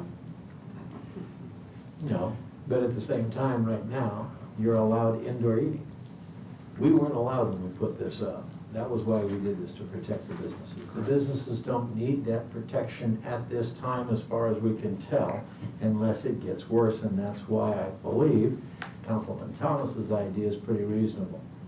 So I agree. we were to say, push it out a couple of weeks and take a look at it again at the next council meeting to see what we want to do. The only exception to that that I would like to add is that we take the closing of the last block of that between 1st and 2nd, and we reduce that so we have access, so people have drive-in access to the visitor center and parking lot 2. That would give us 8 additional spaces right off the bat, which is nice. It would improve circulation a little bit and confusion from people trying to figure out how to get into parking lot 2. And I don't think it hurts anything if we go from Lucas and Llewellyn, between them and the visitor center, and just go straight across the street. The cost of it, if we just put temporary closures there now, not the bollards, and we take the bollards out that are over on the crosswalk, and put temporary closures there until we come back in a couple weeks and make a more serious decision about what we're gonna do. And that's what I'd like to recommend, along with Councilman Thomas's suggestion that we wait a couple of weeks to make a final decision. Can I add something to that? Sure. I think a lot of the visitors, yes, we do allow indoor dining, but I think with this spread, there's a lot of concern amongst the visitors that they would prefer still to sit outside versus indoors in that closed environment. So I think the visitors probably would really like to have the outdoor seating as long as the weather's appropriate. So I'd like to keep going with where we're at right now, and let's just see where this thing goes. Yeah, I don't, from what I've heard, I don't think it's limited to just the visitors. A lot of the residents that I know don't want to eat indoors. They like eating outdoors just because it's a safer option. And like I said, I was thinking we would not even start this conversation until February 1. I agree with that. A while back, but that's kind of where I'm leaning towards, to leave it. I would like that modification, if we could put that in, to try to make it easier for circulation between 1st and 2nd, so that it only goes to the to the driveway, to the entrance to the visitor center. Right. As Councilmember Infante mentioned. But other than that, just keeping it closed as it is. So I'd also still at some point like to hear what our TAC and DRC would like to see for some of the things open, because there's some other ideas having traffic going through, but still, like you said, having kind of that, I think it's the option 2, or option 3 version of utilizing what we have. But the pictures that you showed, I think that was option 2's picture. Yeah, on the far right, those could be put out at various restaurants or wine tasting rooms that wanted it. But now the next question is, put out by whom? Who's gonna pay for all of this? Is Well- part of the question that I have is because our costs keep going up every time someone mentions, we'll keep it closed and improve it a little bit. Agreed, but I think the biggest thing is we still need to make all of this look uniform, I agree. consistent, and I'm not an artsy kind of guy, I'm more, is this safe or not?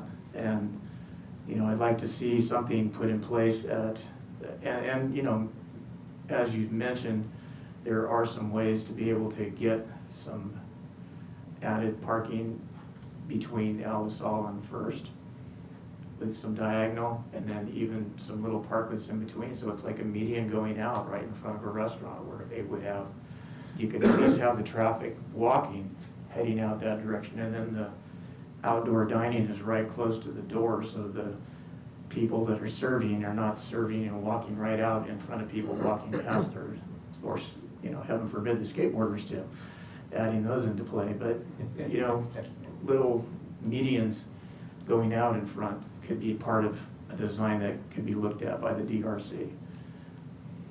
Just other options out there, but, you know, that's why we wanted a DRC, that's why we wanted a TAC, and So one of the, I'm hearing a couple of different things here. There's some desire to potentially, and we still need to take public comment before Absolutely. you make your decisions. But there's some desire to potentially come back for another, at a later date, maybe sometime in February, I think I heard last, to make a decision on the reopening. And then there will still be the question of, do you eliminate all of the outdoor dining in the public spaces, or do we allow them? Because if we talk about taking these items to DRC and the TAC potentially to develop, you know, design guidelines or continue to develop those for businesses, obviously, the businesses would be investing some money into Absolutely. making it more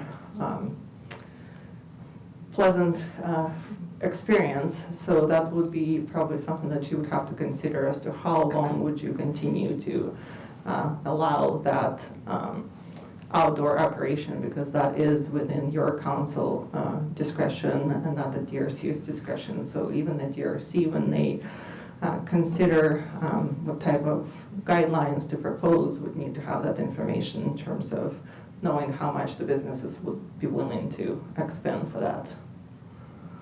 I think it really depends on what those designs end up being. I mean, what I think, the picture is what, Randy, you have in front of your place, correct? Yeah, that's right. So, you know, I feel like the business owners would be more willing to put some money towards it if they actually had an idea what it's gonna look like, as opposed to what it looks like now. And it just seems to make more sense to have that partnership. I think the city should be partly responsible for it, that's my own opinion.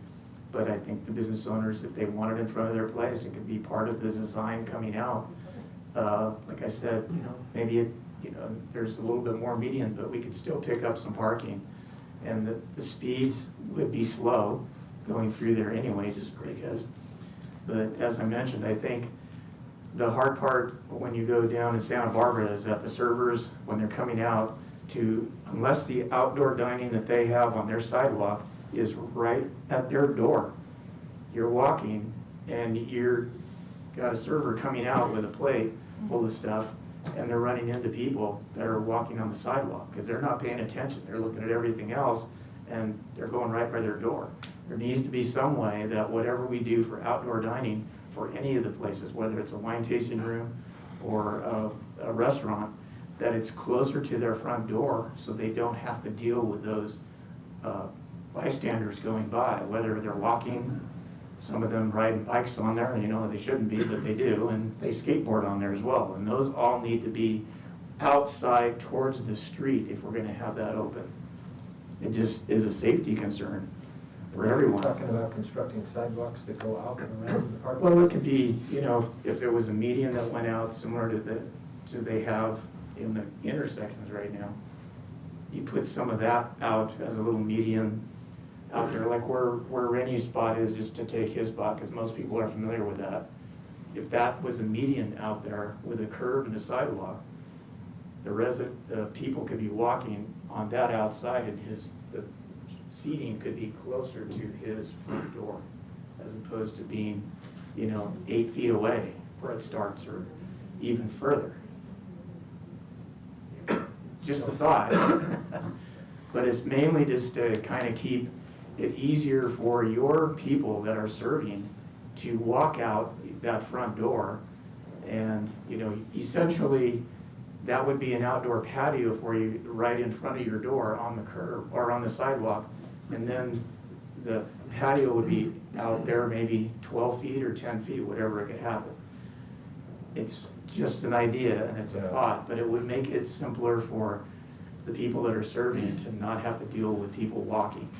So, just to clarify what Mr. Mayor, what you're talking about is if a restaurant wants to have outdoor seating, they would be allowed to create their seating on the city sidewalk, and then Right. an accessible route around that seating into basically we're gonna lose the parking anyways.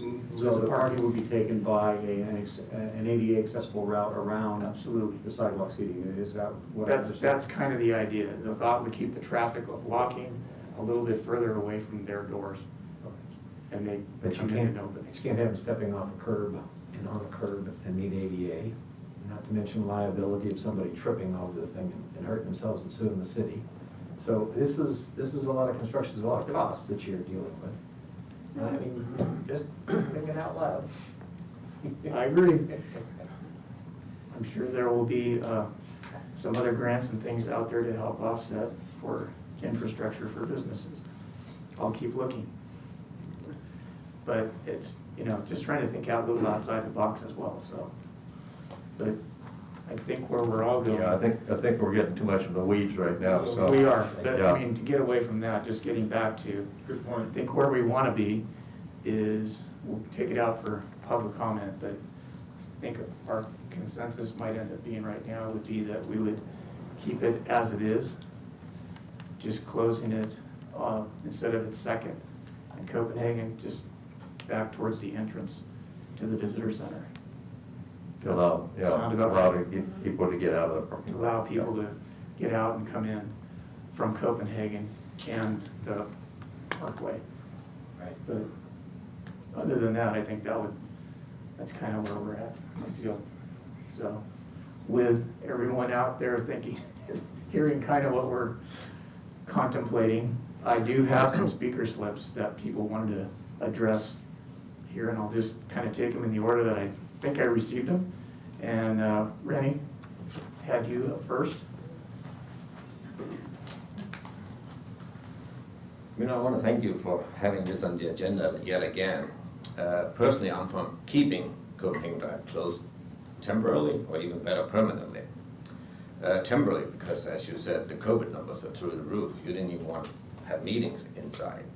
And permanently, because I think it's simply too big an opportunity to just dismiss it. If we look to Denmark, in the past 60 years, most Danish towns have converted their major downtown shopping streets into pedestrian streets. And they have been successful at relieving traffic congestions, stabilizing downtown resale sales, encouraging the pedestrian activities of families with children and the elderly, and for increasing public appreciation for the historic architecture, because you can actually see it without being covered in huge pickup trucks and other cars. Solvang checks all the boxes here, and I don't see this as something only for businesses on Copenhagen Drive. This is for Solvang and its future generations. I mean, by the time this is done, some of us will be gone, right? Ultimately, a rising tide lifts all boats and long-term tax revenue. You gotta spend money to make money. That's just the way it is. And let's not forget, there's plenty of cities that will compete with us for tourists, especially those staying overnight. So I just think it's an opportunity. But do we really know how much this is gonna cost? Have we looked at design concepts? Have we seen professional prepared budgets? Or are we just basing this on one guy saying it's gonna cost $20 million? So I don't think it's gonna cost. And more importantly, your own survey said it. The greatest number of your residents said they want it. The greatest number of businesses said they wanted it. Why are we going against it just blatantly like that? And I agree, if we do this, it's gotta be done right, whether it's temporarily or permanently. It needs to look good. And I don't think the city or IDK or whoever needs to pay for chairs and tables and parklets. Let the businesses who have the encroachment permit pay for it. I mean, they get the advantage, why shouldn't they? And hey, you could even charge people for using the public space that they occupy. I mean, I don't think any business should get free real estate from the city. Charge for it, why not? And I think, having said that, I think we all just want to help and come up with solutions that's beneficial to the greatest number of businesses and appreciated by the greatest number of businesses. I don't really need the outdoor seating. I have a takeaway place and the other is a retail space, but I think for the city, it's the right thing. And the 2 weeks, I hear it, but you can't invest and plan when the can is constantly just kicked down the road with no proper plan in place. You can't expect any businesses to invest that way. It's just not gonna work. So, thank you for considering. Thank you. Next up, I have Ben Olson.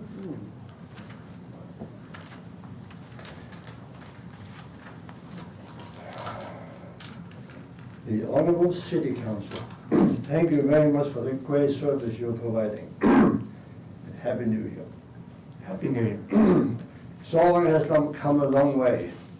Solvang has never looked as good as it does today, in my opinion. Since Copenhagen Dive has been closed, tremendous amount of people going up and down the street. We've never seen so many people in downtown Solvang before as we have seen this last year and a half. Amazing. And I can only say that has to be because the attraction that we have.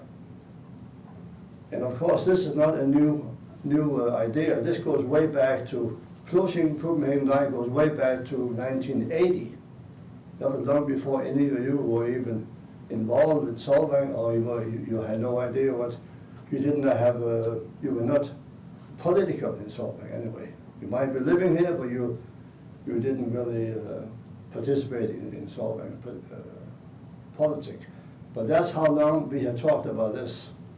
I've been in Solvang for 56 years, and by golly, since maybe even earlier than that, we've been talking about having closed down Copenhagen Dive for driving. And so I think that we are on the right track. I think we should possibly keep it the way it is for the future. And like Renee said, I'm sure the businesses that were involved with it will be happy to pay for their own seating and whatever they have to do, whether, awning or whatever they have to do. And they have to pay for that. Of course they have to pay. Who else should pay for that? And the city could easily charge for each chair. That would be no problem either, I'm sure. So I think this is something that you really should look into. And now we have done it for 2 years, a year and a half, almost 2 years, and I think it has been very successful. And I really believe the Solvang looks better than it ever has been before. And what do you think? Agree. Do you agree? Yeah. Well, Especially business-wise, the last. why do you want to turn it back? Please don't. Look forward and make this city even better than what it is. There's lots of improvement here and there and everywhere, but let's keep it on the track. And like Renee says, in Denmark, but it's not just in Denmark, in Sweden, Norway, Germany, they do it everywhere. They have pedestrian walking streets everywhere. And of course, Copenhagen Drive has to be prettier with planter boxes in the middle of it, and lots of seating, lots of benches on the side. And it has to look good, and it will look good. But we all need to work together and we have to keep it the way it is, hopefully. So, that's what Thank you, Ben. Thank you very much, thank you. Next, I have Mike Llewellyn.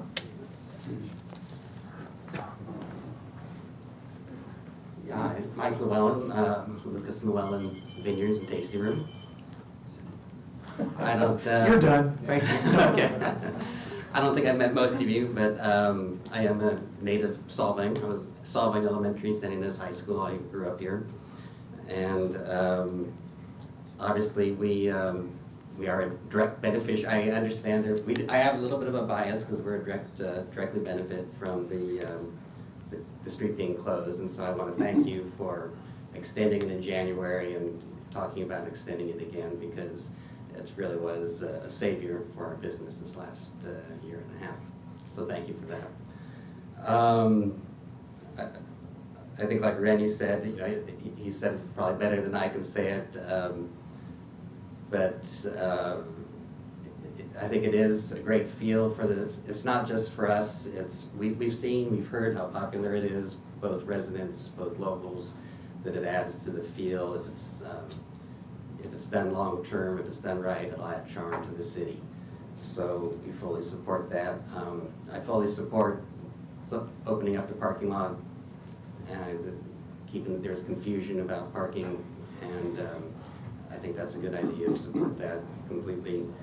I have talked to, last month, a fair amount of business owners and property owners, some that I grew up with, and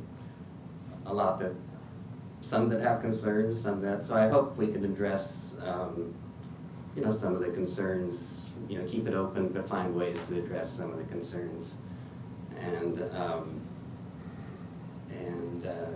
not have it be an antagonistic thing. So anyway, I could go into more ideas, but I'll just say thank you for considering to extend it, and thank you. Thank you. Thank you very much. Elise Murray Peterson.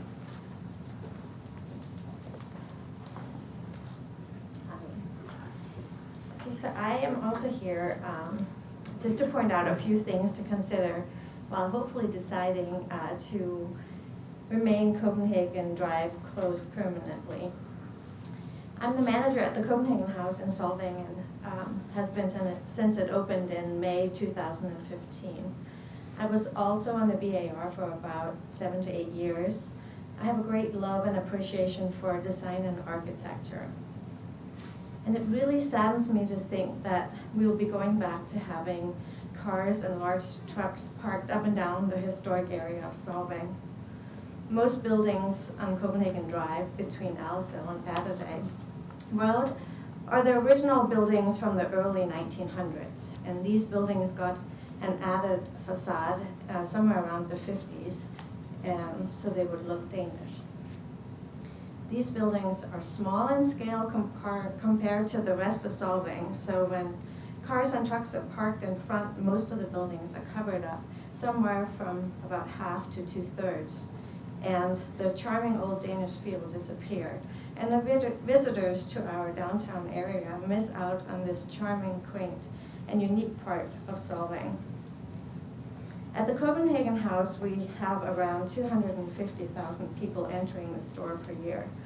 We get a lot of feedback from our visitors, and we hear again and again from visitors, both from out of town and from locals, how much they enjoy the walking street and how much they wish it would remain closed. They express their thoughts on how this closed area is wonderful, it's a wonderful addition, and how it gives the town a true Danish feel and sets us apart from a lot of other towns.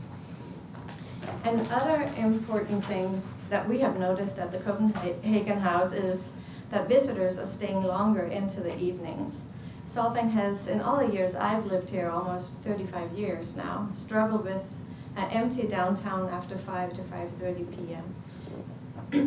And again we had to hear, this town is dead after 5, and what is there to do? Now you see people walking the streets into the evening, and the town is full of life. Currently, it would definitely be worth to stay open in the evenings, and we definitely would if it wasn't so difficult to find staff which is currently a true struggle.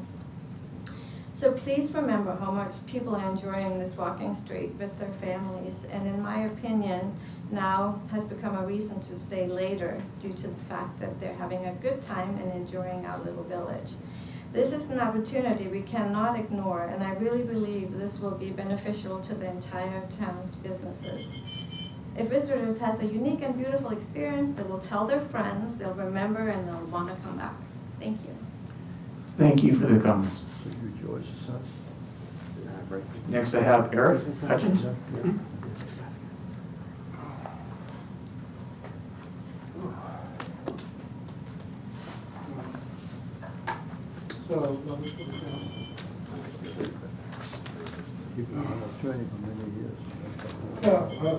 Thank you for having this public comment period. My name is Eric Hutchins. I'm a resident here for the last 10 years. And also I'm employed by one of the businesses on Copenhagen. And my letter concerns what to do about Copenhagen and when. The overwhelming majority of those living and or working in the Solvang community recognize that every life is precious and that the revenue from businesses operating in the Central District are vital to the continued overall economic well-being of our community. In this context, we are again considering what to do on Solvang Drive and when to do it. As inconvenient as the COVID pandemic has proven to be, it is the reason that food and beverage services on Copenhagen, Mission, and elsewhere have been allowed to serve out of doors under makeshift canopies. The gain has been the health and safety of visitors, employees, and business owners, and the economic survival of this community. I submit that simple observation and common sense mandate that the canopies remain in place to allow outdoor dining for at least another 3 months, and here are some points to consider. Roughly 95% of visitors are concerned enough about COVID to continue wearing masks on the streets of the Solvang Business District. This suggests that health continues to be a primary concern of those on whom our community economy vitally depends. Citing their concern regarding the transmissibility of COVID, roughly 70% of our customers ask if they can sit outdoors. The remaining 30% ask to sit inside, citing the outside temperature. Of these, roughly 5 out of 6 choose to sit under our outdoor heaters, and 1 out of 6 decides not to stay.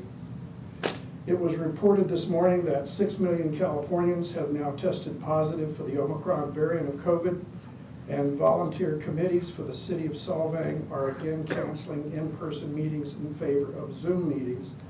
California executive and legislative branches have extended COVID policies that allow restaurants and tasting rooms to continue serving outside for up to 1 year beyond the lifting of emergency COVID orders. These and similar facts make it clear that with regard to the pandemic, A, timing is everything, and B, now is not the time to risk the health and safety of visitors, workers like myself, and business owners by taking away outdoor dining, wine tasting, etc.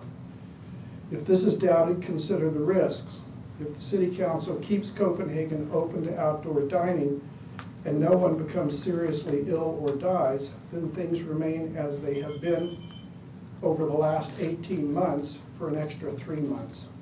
On the other hand, if the council forces businesses to serve inside in order to keep from going out of business and someone becomes seriously ill or dies, then it is arguable that the council actions were the enabling cause of this tragedy, particularly in light of the other actions and accommodations being taken at this time by Solvang City, Santa Barbara County, and California state officials to suppress the spread of COVID. In addition, I think we have to ask which of the following headlines we would like to see on the front page of the Los Angeles Times.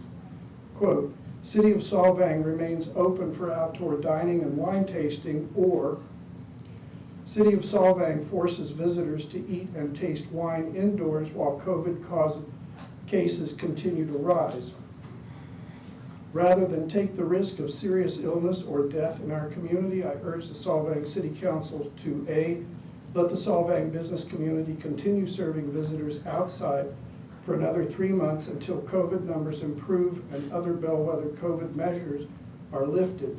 And in the interim, continue discussing how the business portion of our community can perfect outdoor dining and tasting, both as preparation for the next pandemic and as a step towards becoming the Danish capital of America in fact, as well as in hubris. Respectfully. Thank you. Thank you, Mr. Hutchins. Next I have Jennifer Stoney.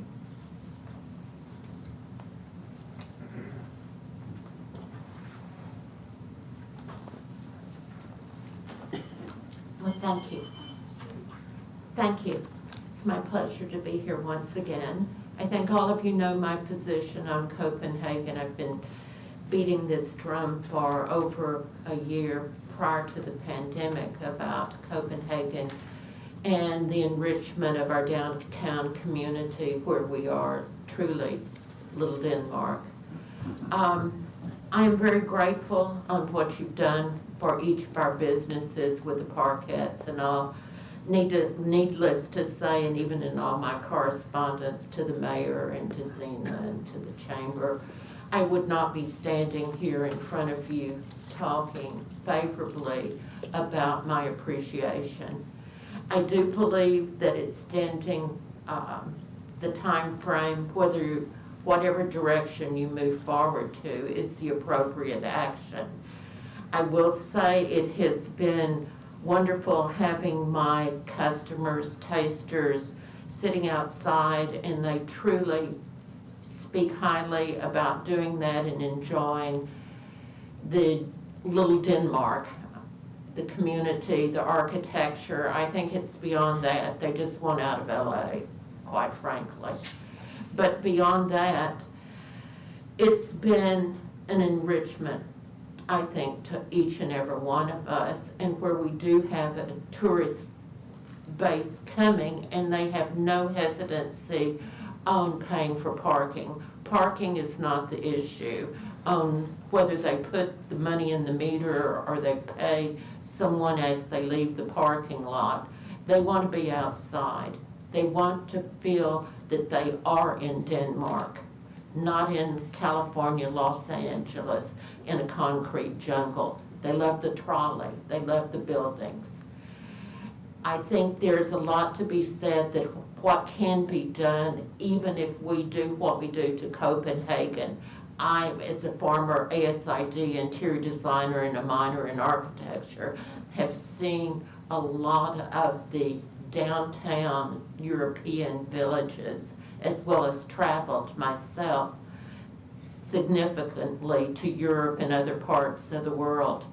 And I think we can do that whether we add landscaping, put beautiful trees in there, benches, and even have music, just like you might have seen. And I keep thinking of that wonderful, wonderful Copenhagen, having lovely music. So that's my vision. I may not be here like some of us we were talking, but I think there's, with God's help, each and every one of us can create that beautiful environment for this little town and pass on that heritage to our children. Thank you. Thank you, Jennifer. Now, those are all that I had of council slips written. Is there anyone else that's in the audience that would like to say anything related to this item? Mr. Beebe?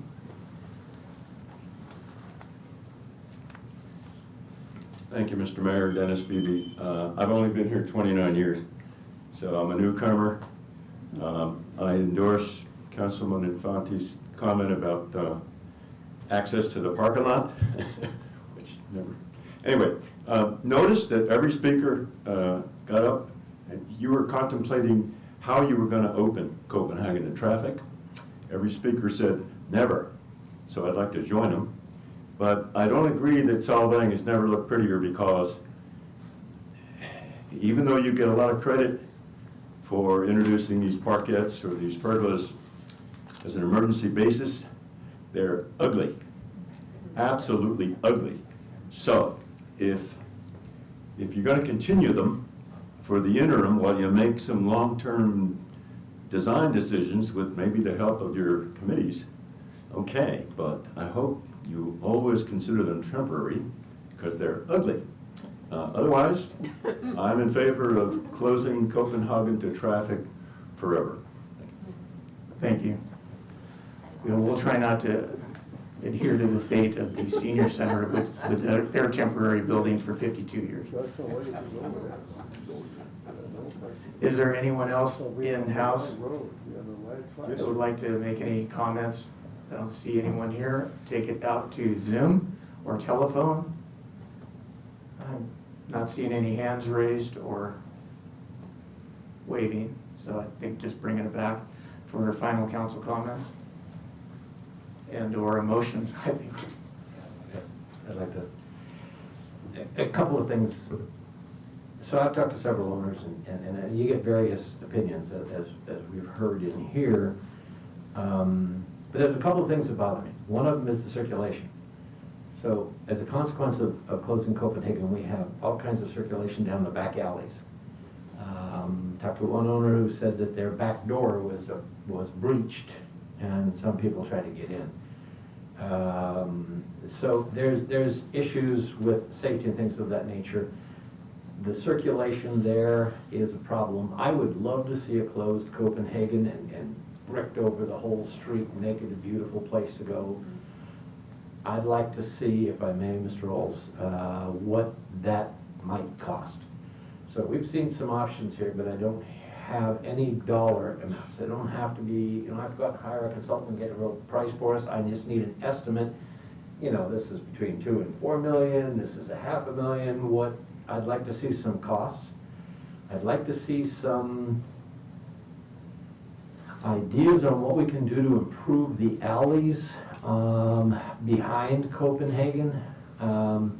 Because some of them are one way and people aren't abiding by those one-way signs. And the sign's only one way at one end, the other end doesn't even show it, so people go, it gets confusing. So we have that issue.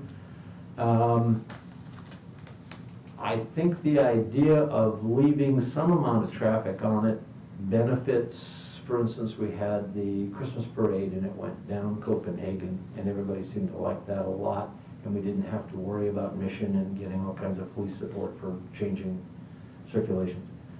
So that would, if we're going to continue with that idea, that's back to what the mayor was saying, is leave traffic in there and we'll both bring the parklets out somehow and move the pedestrians around. So I'd like to have some costs, some ideas, something that we can talk about.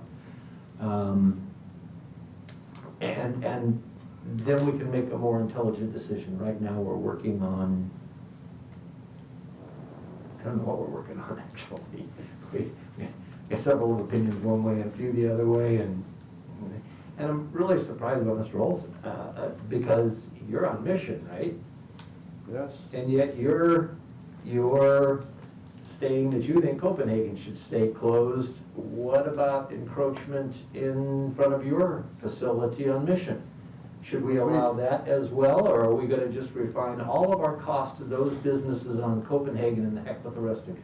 At the time, we do have those not very attractive. Come on up to the mic so everyone can hear you. On Mission Drive, Paula's and Olsen's Bakery, I have to agree, it's not very good looking, because we have those white bumpers sitting outside. Yeah. And that doesn't look good at all. No. But if we are allowed to keep it this way, we will put something more attractive there, that's for sure. So if the city, if you say, go ahead and do it, we will, Paula and me, we will instantly, we will go in and do something very attractive there.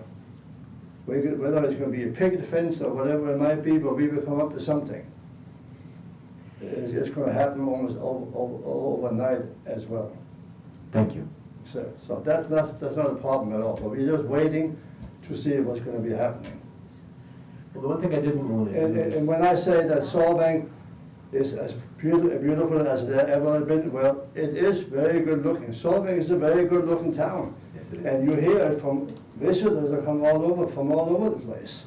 They say, oh my God, what a wonderful town this is. How do you manage to keep it as a beautiful town? Well, that's because we are working on it. And we have a city council that works with us, hopefully.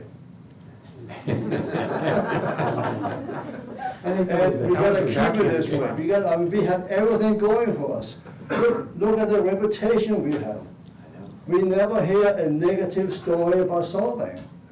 People come from San Francisco, from Oakland, from San Diego, from everywhere. We never hear a negative story about Solvang.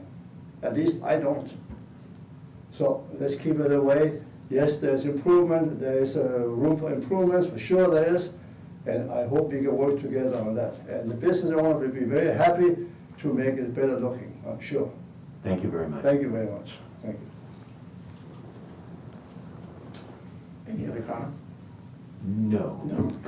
Well, I will say, I liked the idea of the businesses having the option of the parkets and still being able to use the streets.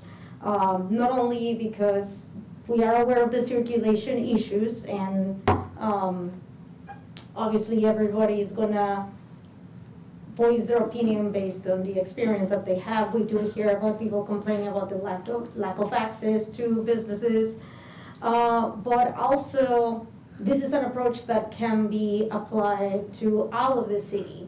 We're talking about Copenhagen Drive when outdoor dining and the concerns of COVID, it's something that affects every wine tasting room and restaurant in town, and not just those in Copenhagen.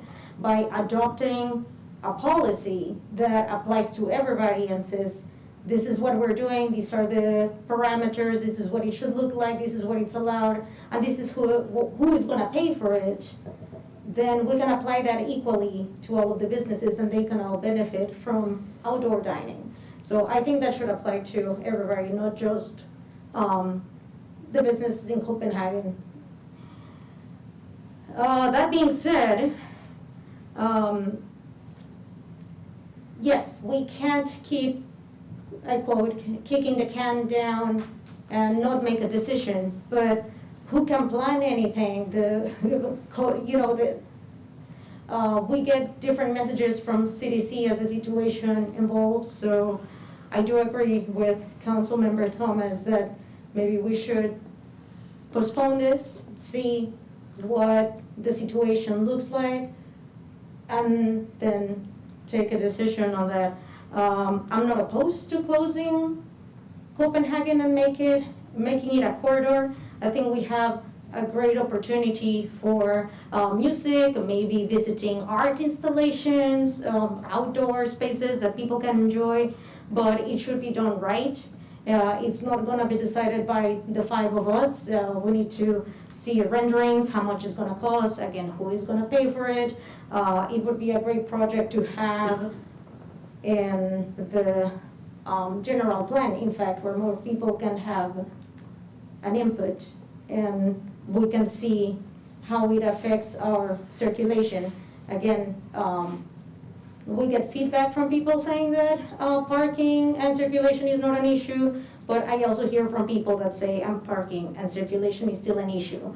And so I think that a study that tells us how it is based on actual data and not just anecdotes, it's necessary.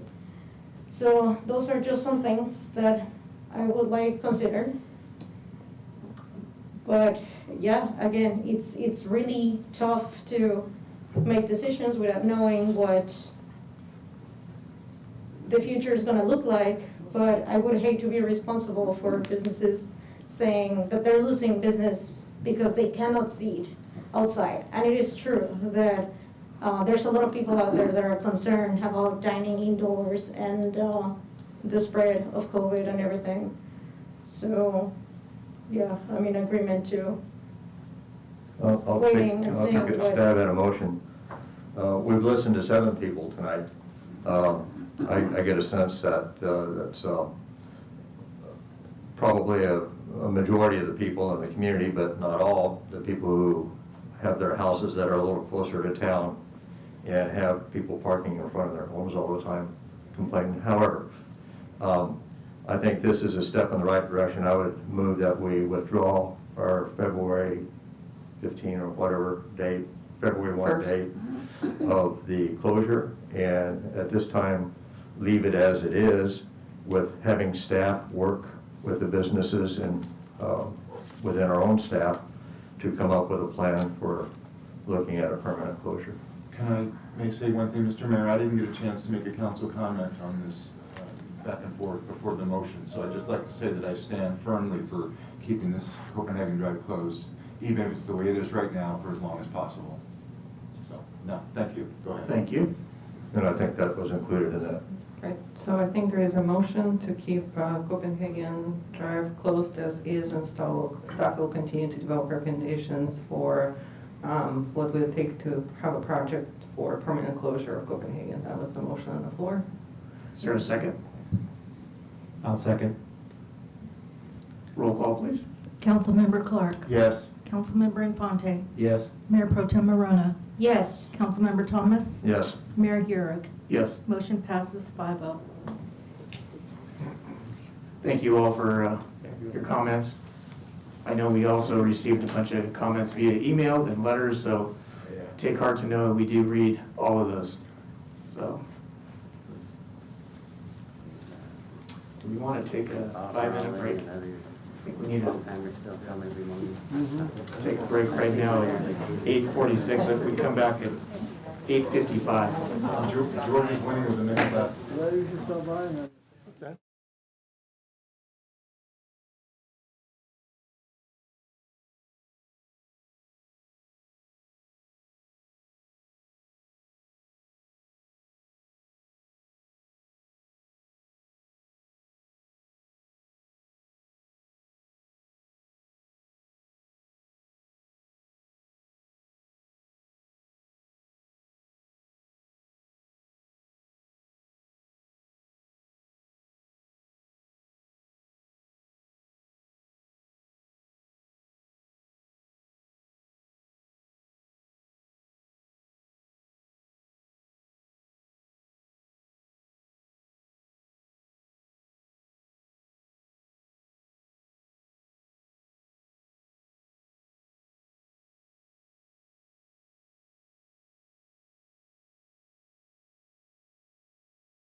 right, call the meeting back to order at 8:55.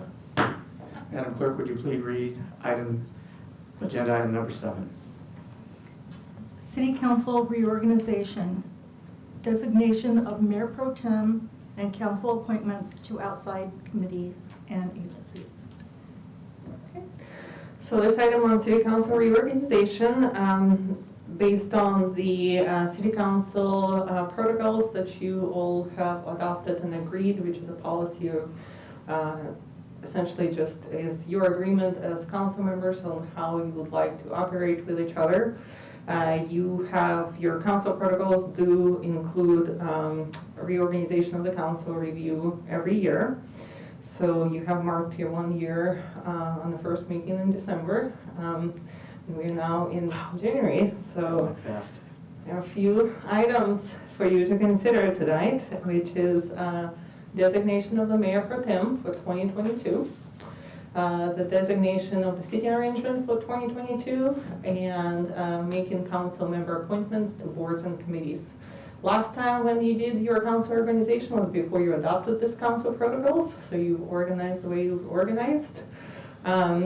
We'll start with the first one, and probably I would recommend that we take, these are distinct actions, so we should take those in order one by one. Okay. So the first one would be the selection of the Mayor Pro Tem. In the council agenda packet on page 277 is an excerpt from your council protocols, which states that the first criteria for the selection of the Mayor Pro Tem shall be that council member who has served at least 1 year on the council and has not previously served as Mayor Pro Tem. Well, now you have council members who have served for 1 year on the council and who have not yet served as Mayor Pro Tem.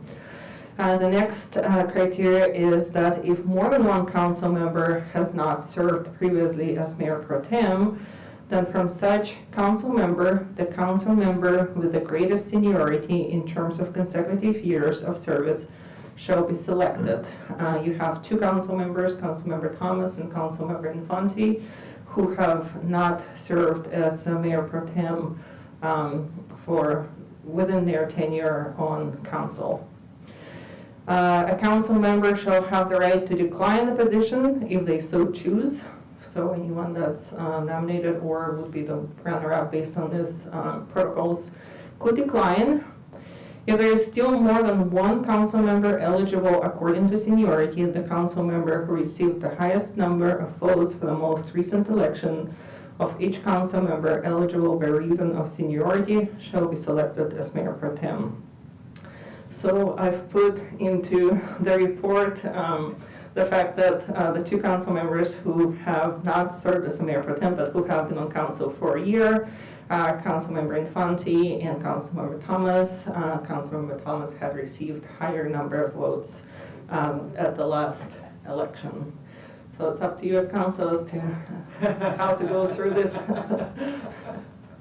There's a story behind that. Yes, it should be noted that those were 2 separate items on the ballot, so. Right.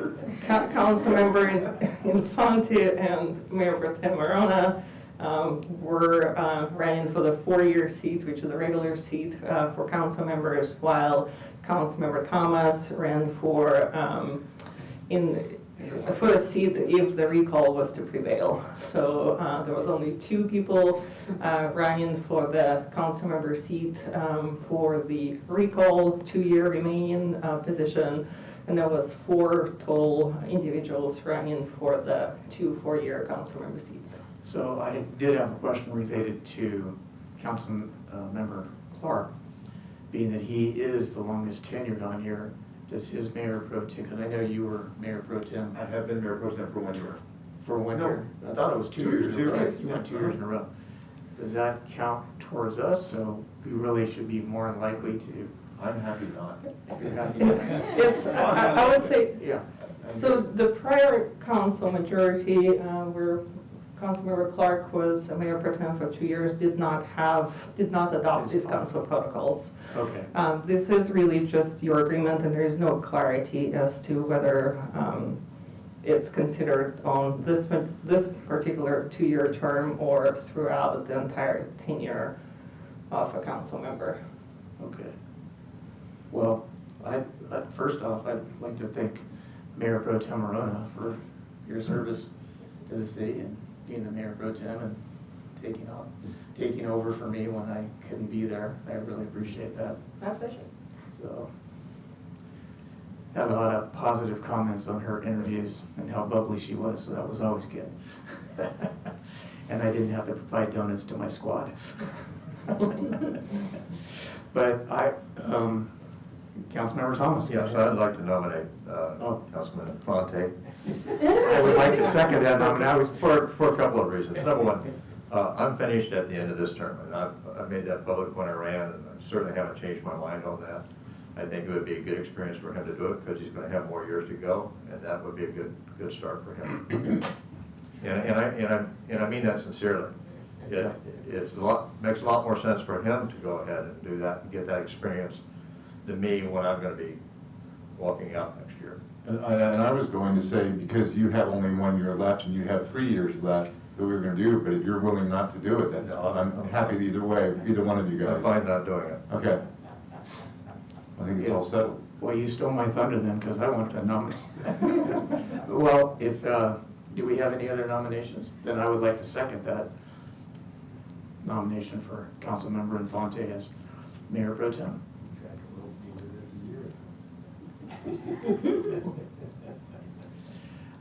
We need to have a vote on this. Yes. Public We need comment. Public comment, sorry. Getting ahead of ourselves, we're all excited. No public comment, either in-house or out in Zoom or phone land, so we'll bring it back. We have a motion on the table with a second. If I can have a roll call, please. Councilmember Clark. Yes. Councilmember Infante. No. Yes. Just kidding. Councilmember Arona. I'll teach you all my cheers for speeches and parades. Yes. Councilmember Thomas. Yes. Mayor Urick. Yes. Motion passes 5-0. All right. Now Mayor Pro Tem. Oh, good. That's cool. It is cool. Yeah, you'll do a great job. Oh, yeah. I'll do it. All right, now we have, what was the second item? So the second item is to designate the seating arrangement for the remainder of the calendar year 2022. To me, it doesn't matter. Are you guys still happy with how we are? We If just, it ain't broke, Don't fix it. we're good. we just switched the name. There's no motion needed on that. We don't need a motion on that? Okay. We'll just leave seating as is. Okay. And no public comment? Yeah, we'll just leave seating as is. Okay, and then the last one is the council member appointments to boards and committees. So if you could put my slide up at this point so everybody can see what the current assignments are. So currently we have SBCAC, which is Representatives Mayor Urick, and alternate is now Mayor Pro Tem Infante. Then we have APCD with the same Mayor Urick and Mayor Pro Tem Infante. CJPIA appointees are Councilmember Clark and Councilmember Arona. League of California Cities, Councilmember Thomas, Councilmember Clark, and Groundwater Sustainability, we have Mayor Pro Tem Infante and Councilmember Thomas. There's a couple of other committees that should be considered as well. One is that in 2019, the city of Solvang had joined into the Central Coast Community Energy. And we share a seat with the city of Guadalupe. So we rotate every 2 years. The mayor and is on the policy board, and then city manager is the staff. So if, but there's a potential to potentially for council based on your time availability, et cetera, to consider appointing a different elected official as being on the policy board of the Central Community, Coast Community Energy Board. Staff is not able to be there on behalf of the city as part of the policy board. On the policy board, it needs to be an elected official. It could be any one of us, it does not need to be the mayor, but it needs to be someone that is an elected official. And it is a 2-year commitment.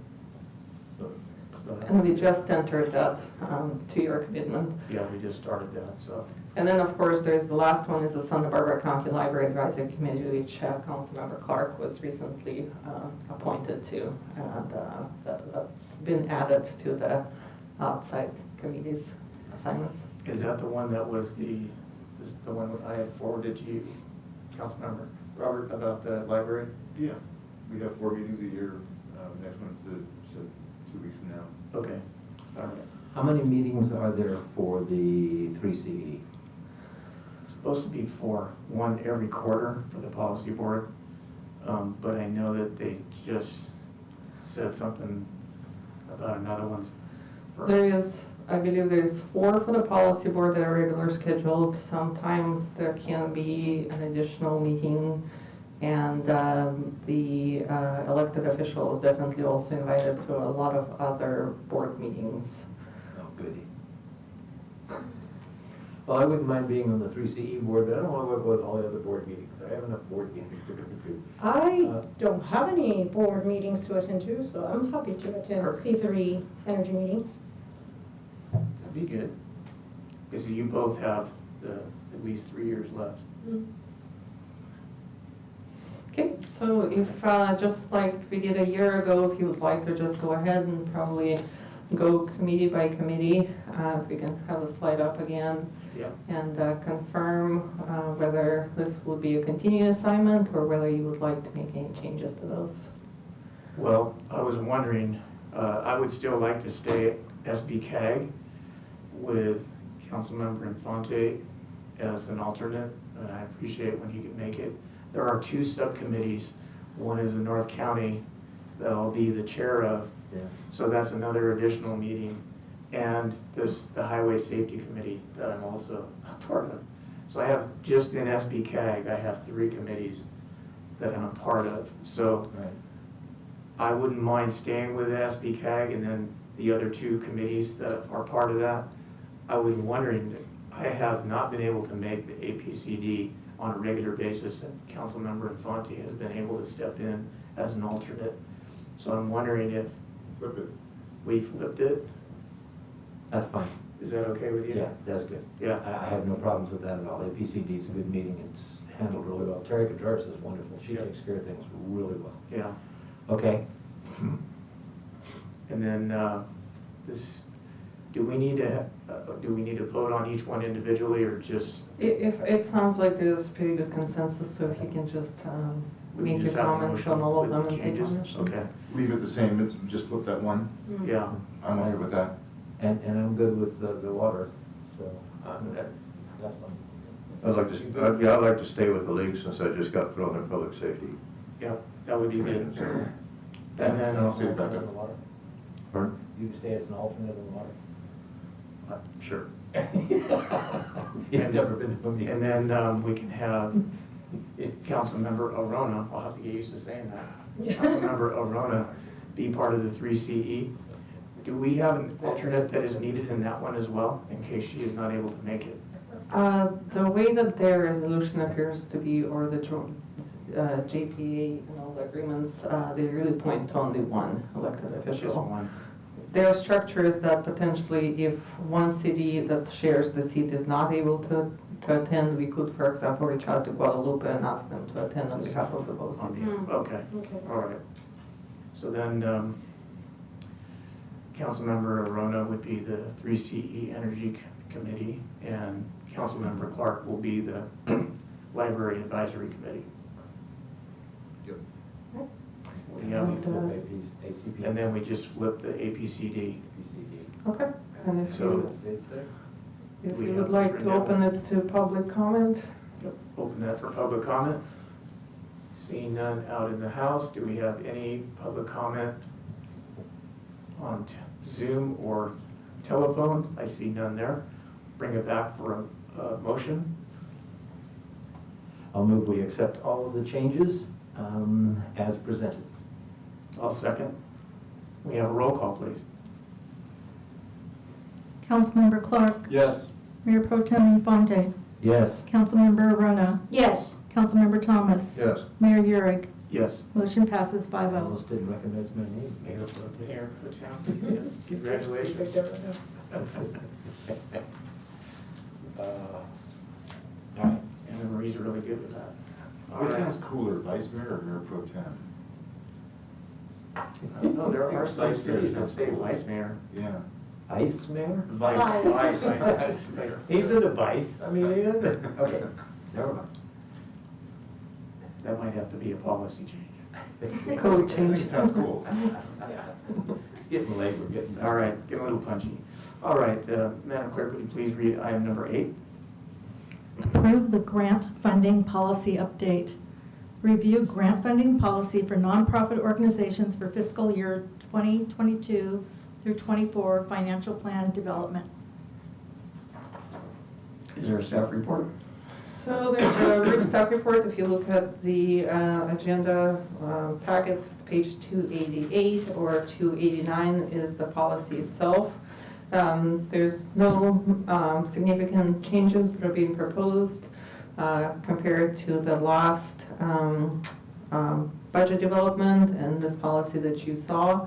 The grant funding process is something that's specific to the city of Soloming. That is just the structure of how these requests for nonprofit organizations have been handled historically. As of a few years ago, the grant funding policy was modified to focus on human services grant funding specifically. So there would be a little bit more guidance as to what services you would like to consider for potentially funding through this process. So the policy as it states speaks to organizations must provide services for Soloming residents. Grants shall not be available to organizations who intend to directly or indirectly act as a conduit to provide the grant funding to other organizations. The city will prioritize funding for senior citizen services, and the city grant funds may not be used by the agency for administrative overhead types of costs. The only additional consideration that I've added to the report is the last paragraph in the discussion, that if there is any organizations that you fund continuously from year to year, you could consider, instead of putting them through this grant funding policy, just be basically a line item and go through every year financial plan development with other expenditures. So for example, the Elverhoy Museum was transitioned from this process to just contracting with Elverhoy Museum, recognizing that that's a standing benefit to the city, and that would be something that the council would consider funding on an ongoing basis. So I think the other request that I've heard for such is the senior center, really, which they continuously get funded, and it would give them just a little bit of more sense of permanency in terms of not having to go through this process. Would we need to add them in, or that would just be the consideration? So if you give direction for staff to work with them on developing, a more robust agreement or relationship, we could take it a similar way as with the Elverhoy Museum and just put together a short contract for a year or 2 years, for example, as you will be considering a 2-year financial plan. It would make sense to go ahead and consider that for a 2-year period. And we just, every 2 years, we reassess that contract? Correct, yes. I like that. So that gives us an option to go out if we want to. I think that's a great idea. Yeah, I do too. And is that gonna be in addition to, however, we're gonna help them with the building? So, because I know we're talking about, Well, that's Theater Fest, that's, but we're also figuring out how to help fund the new senior center. oh, the senior center, oh, yeah. Correct. So when I'm talking about the ongoing contract, it would be about $55,000 that they receive a year from the city of Solvang. And historically, the senior center has, city councils have funded at approximately that level with a little bit of inflation from year to year towards the senior center. And they do count that as a significant part of their ongoing budget for their operations. No, I think that's fine. Yeah. If you could update Councilmember Clark, just. No, I've followed it, Cut I've read it. For the know where senior we're at. center, okay. Do we need a motion to say that? So if you can just give me general direction to go ahead and work with senior center developing a contract, and we'll bring that as part of the financial plan development for all of the approvals. That would be one general direction that you can give, and then I would like you to do a motion in terms of just approving the grant funding policy in general, because there will be other organizations that will probably want to come through the process and apply, and this just gives them guidance as to what they can apply for. Then I'll move that do we need to go to public comment? Yeah, I was gonna say. We're gonna have a public comment. In-house, seeing none, we'll take it out to Zoom and telephone. I think there's a hand. That was you pointing. It's just delayed. Seeing none, we'll bring it back to council, and we can have that motion. In that case, I will move that we accept the City of Solvang's grant funding policy and procedures as presented. Second. Roll call, please. Councilmember Clark? Yes. Mayor Pro Tem Fonte? Yes? Councilmember Arona? Yes. Councilmember Thomas? Yes. Mayor Urick? Yes. Passes 5. And then do you want that direction specifically, or that's included in that Just motion? if I can have a kind of We show have of hands. consensus, I think, to include the senior center. Okay, thank you. Thank you. Moving on to item number 9. Madam Clerk, would you please read the title of item 9? Reappoint former member Cheryl Schellenberger to the Tourism Advisory Committee for the term to 12/31/22. Okay. So this item is in front of you because you have, within the last year, have formed the Tourism Advisory Committee. And the way that the code reads is that each council member can appoint an appointee, and then up to 2 additional appointees can be appointed to the committee by a majority vote. So in this case, we have an appointee who was appointed by Councilmember Arona originally, who had resigned from the committee because of schedule issues. Since then, the committee has once again changed their committee scheduled, regular scheduled meetings, and Cheryl Schellenberger, the appointee, can now be available for those meetings, and she is interested in continue on. When this item was on the agenda at the last council meeting, Councilmember Arona had indicated that she would be interested in reaching out to Cheryl Schellenberger and potentially reappointing her. So the way that the code reads is that it's an appointment by an individual council member, and there is no ratification to these appointments, but we do want to make sure that this is done public, because we don't want people exiting the committee, entering the committee without it being on the agenda. So essentially the appointment is up to Councilmember Arona. That's one vote.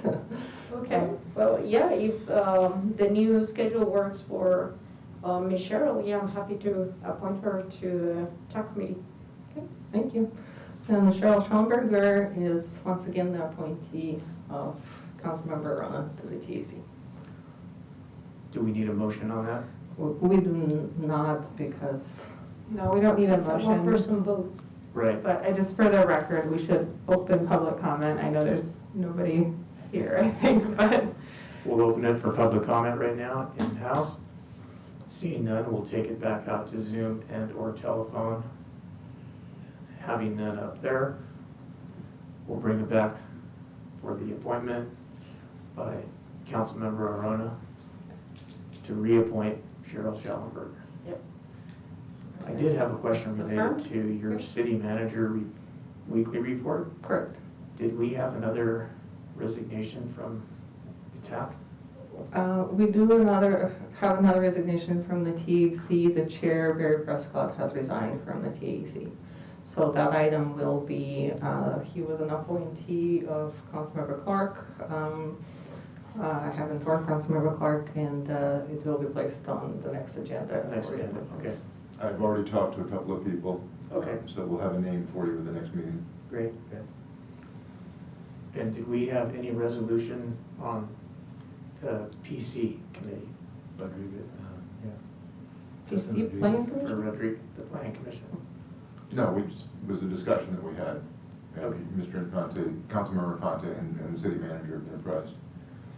So everything's, as of right now, everything seems to be the same. Same. Okay, Same perfect. board. Just wanted to have that clarified. Thank you. Thank you. All right. Moving on to item number 10. Madam Clerk, would you please read the item in the agenda? Read the whole thing, actually. Adopt resolution number 22-1154, resolution of the City Council of the City of Solvang, California, adopting an addendum to the 2011 Water System Master Plan Update Final Environmental Impact Report pursuant to the California Environmental Quality Act and approving the revised River Wells project. Okay. I will briefly introduce the item and then hand it over to our Assistant City Attorney, Chelsea Sullivan.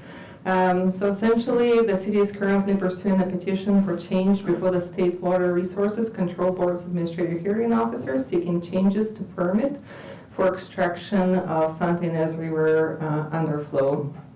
The Administrative Hearing Officer has ordered the city to submit its SEQA documentation on or before February 1st, 2022. The revised project and addendum in conjunction with the prior EIR is before council for consideration today.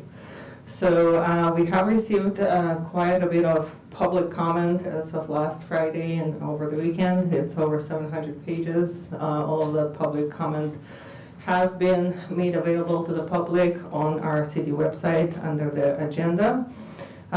Based on the timeline when we need to have this item ready for the administrative hearing officer in order to continue with this petition, the recommendation of staff is for you to approve the EIR addendum as presented to you, but it is acceptable from our staff perspective and our recommendation if you want to continue the item for your final decision to the next council meeting. However, given the complexity of the documents, we definitely wanted to make sure that you have it on the agenda today, and you certainly can take action today as well. If you do continue the item, which is completely within your discretion, to the next council item, we do recommend that the public comment be counted as one and continuous public comment. That way you receive from the same parties the public comment that they would like to provide only once on this item.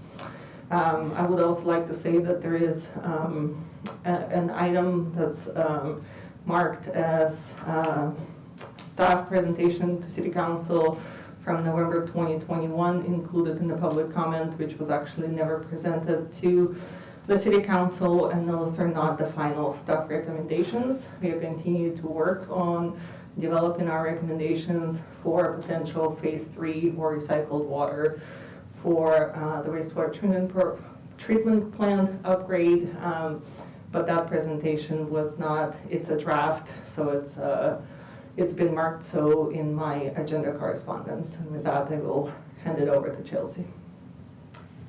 Thank you, and thank you, Mayor, council members.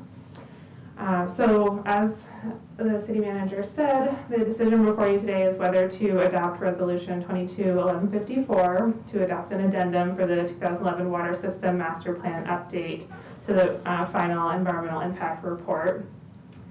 And just to give some more background on the project, so in 2011, the city prepared the Water Systems Master Plan update, which included a lot of pieces about future upgrades and new facilities and programs for Solvang's water program.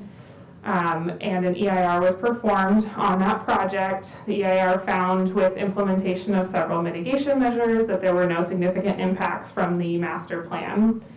One aspect of the master plan was a river wells project, and at that time, it was contemplated to install 6 new wells to extract river underflow at a maximum rate of 5 cubic feet per second with a maximum annual diversion of 1,980 acre feet per year, and to extend the city's reach of diversion in the river downstream, but keep the current reach of diversion and just add on to it. So in order to implement that part of the master plan, the city submitted petitions with the State Water Resources Control Board in 2015. Since that time, the city's petition has been referred to the board's administrative hearing office. So the current proceeding is still under the umbrella of the State Water Resources Control Board, but we're actually an administrative, kind of adjudicatory process. And that's because the city received there were several protests to the city's petition, including the Alisal Ranch, ID number 1, Cal Trout, and NOAA Fisheries, NOAA, which is National Marine Fisheries Services.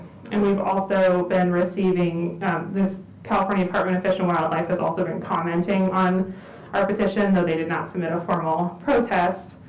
At this time, the city has settled with Alisal and ID number 1, so they've dismissed their protest, but the other parties are still involved in that proceeding. Since filing its petition, the city amended its petition for change to narrow the scope of the river wells project that's proposed. So we're now only pursuing 2 new wells downstream of our current reach of diversion, with a smaller amount of only 1,368 acre feet per year at a maximum diversion rate of 2.84 cubic feet per second. And we're also proposing, instead of just adding on to our current reach of diversion, to shift it downstream to accommodate a different location, but not quite as big of a reach. And upon creating those new wells, the city will also, at that time, would abandon current well 7A. So the addendum before you tonight evaluates that smaller revised portion of the river wells project.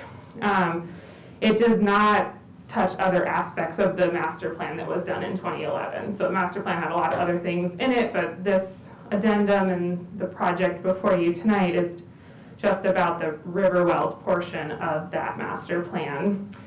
And consistent with the 2014 certified EIR, the addendum found that with implementation of the mitigation that was identified in the prior EIR, that there were no significant impacts from the current revised smaller river wells project. And as Zena said, the city has been ordered to provide its CEQA documentation to the administrative hearing officer in the State Water Board's proceedings by on or before February 1st. So that's why it's before you at this time. Just to give you some context, CEQA, the California Environmental Quality Act, which I'm sure you're all familiar with in some context, requires an addendum when there's changes to a project, but none of the triggers in CEQA for a subsequent EIR have occurred. And under CEQA, subsequent EIR is required, and I'm paraphrasing here, but when there's substantial changes to a project or substantial change circumstances or new information of substantial importance that show the project will have new significant impacts or new significant environmental impacts not discussed in the EIR, or that will substantially increase the severity of significant impacts previously identified, or new mitigation is identified.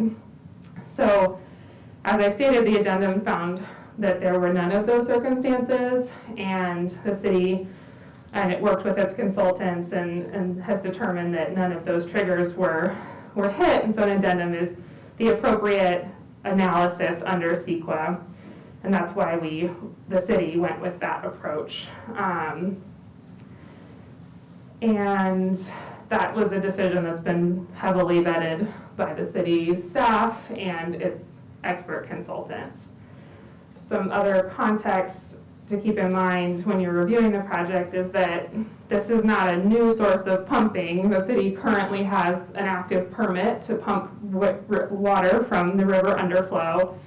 And without this project, we would still be continuing and able to pump under that current permit, but we wouldn't be able to, it would just be at the current wells 3 and 7A. We wouldn't be able to add new wells or move our reach of diversion. And some of the goals of this project are to move where we're pumping downstream to avoid interference with our neighbors, Alsal and ID1, and take advantage of that pumping area downstream. Another thing to keep in mind is the river wells is only one of the city's water sources, but it's an important one. And this project is designed to help the city be able to, utilize our river wells and not interfere with our neighbors. So I'm happy to answer questions about, I know there's a lot of material, so we can answer questions now if you want more time to consider it. As Zena said, it's certainly appropriate and within your discretion to continue the item to the next meeting. And that would still allow us to meet the deadline provided by the AHO to submit the addendum. And yeah, so that's my presentation. Let me know if you have any questions. Thank you. Are there any questions at this time of the staff report? Just a couple of comments only. As you heard earlier, we are still under a drought. We have a problem. We don't have enough water in the long term to take care of the city. And we need this well, or 2 wells if we put 2 of them in. We've been elected to help maintain the city for the residents of this city in a way that, when they turn on the faucet, they can get drinking water. When they flush a toilet, it works. And we're gonna need this well to be able to do that. The state water supply came down to 5% this year, and they told us it was gonna be 0 next year. We actually had to go out to a water market this year and pay 2-3 times what we normally pay for water, and it's gonna get a heck of a lot worse. It's gonna cost us more to buy the water we need to keep this city going than it would to put a well in. And so I really think we need to approve this and let this go forward so that we can take care of the city. Thank you. Any other questions? I agree with that. No.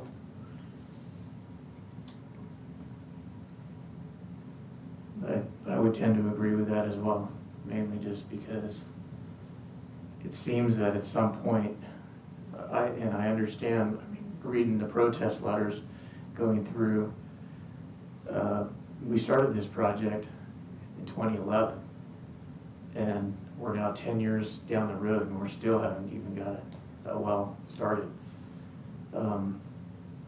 And every year there's more and more reports that come available, and I guess at some point we have to figure what EIR we're gonna go with.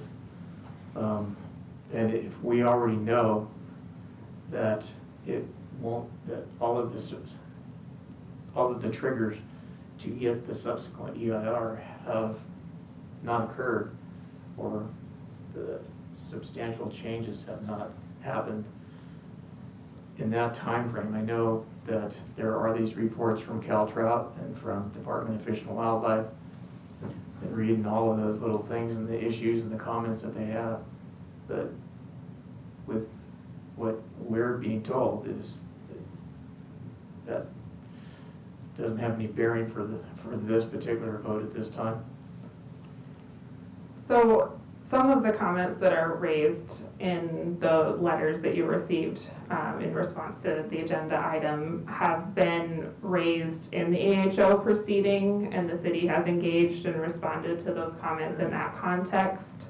There are other pieces that were not raised there. In particular, an example would be there's technical reports on the addendum that were that post-date the last briefing opportunity in the AHO process. So certainly staff can look at those more closely and provide responses in the interim between now and the next council meeting, if that's something that the council would be interested in. But a lot of the comments are falling in a vein that is similar to arguments they've made before. The other thing that bothers me, Mr. Mayor, is they're saying push it down 2 weeks so they have more time to respond. We've got 736 pages, and they want more time to respond. What else can they say? I'm serious. I apologize. I just don't see pushing it out is going to do anybody any good. This, right now, to adopt the resolution is just going to get it to the AHO. That still doesn't mean that all these other issues won't get addressed anyway, because it'll be up to him to make that determination whether we need to come back and get a subsequent EIR. So the city for this addendum is the lead agency. So the city gets to determine, what it believes is the appropriate environmental analysis under CEQA. The AHO has its own independent duty to comply with CEQA and has the authority to order the city to do additional analysis. So yes, it's possible that we submit this to the AHO and then he requests more information.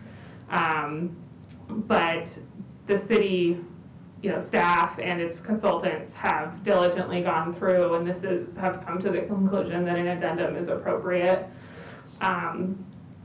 And yes, this is one step in the process. Once we submit the addendum to the AHO, we're looking at getting a hearing schedule set where we'll have a substantive hearing on the project in front of the AHO, and he'll then make a decision and recommendation to the State Water Board that will ultimately decide on our permit. And then from there, if we get the permit, there's lots of other decisions and clearances and approvals that the city will need. So this is, by far not the end of the road for this project, but it is an important step.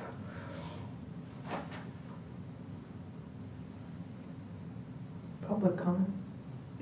I think we'll take it out to public. Actually, we need to go. You I have guess we've already started. Yep. Okay. Sorry, guys. We'll take it out to public comment, and we have none in-house, so we'll take it out to Zoom, and it looks like, is it Megan Hill? Maggie Hall. Hall?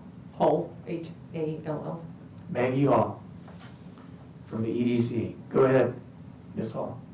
Hi there, good evening. This is Maggie Hall. I'm a senior attorney at the Environmental Defense Center. Can you hear me okay? Yes, we can. Oh, great. So EDC represents California trout in the proceedings before the State Water Board relating to the protection of steelhead in the San Ynez River, including the proceedings regarding the city's petition to change permit 15878. So as an initial matter, we request that the council continue this agenda item until its January 24th meeting in order to allow for meaningful public participation. The addendum, as has been noted, is plus attachments, is over 900 pages in length, and the public has had less than 3 days to review and comment on this important action.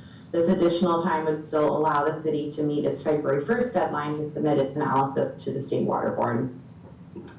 But should the city decide to proceed on this item, we urge you to decline to adopt the addendum on the 2014 EIR and instead order preparation of a subsequent EIR, which is required by CEQA for 2 reasons. First, there are substantial changes to the circumstances under which the project will be implemented that necessitate major revisions to the 2014 EIR due to the involvement of significant new environmental effects. For example, the Water Board adopted an order in 2019 that greatly increases the flow regime in the river, which will enhance habitat and increase steelhead presence. In addition, the city is considering a wastewater treatment recycling project, which would remove roughly 780 acre-feet of water discharged to the river system, likewise altering the flow regime. Both of these changed circumstances require major revisions to the EIR in order to analyze effects, and therefore an SEIR is required. Second, there's new information of substantial importance which could not have been known at the time of the 2014 EIR, which shows that the project will result in significant impacts.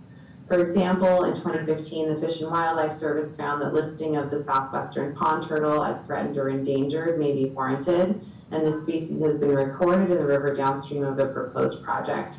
And the proposed wells will impair flows in turtle habitat, for instance, by exposing turtles to predation and reducing feeding opportunities.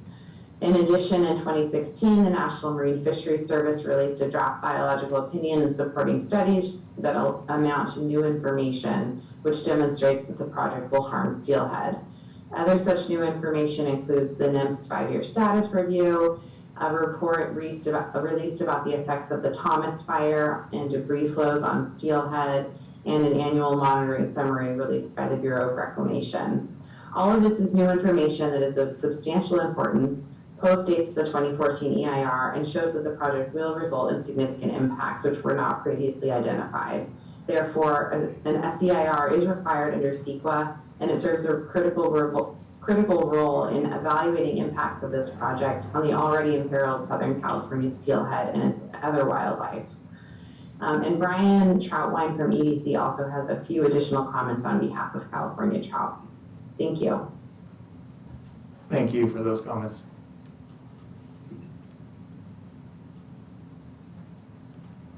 So, Brian, you're next.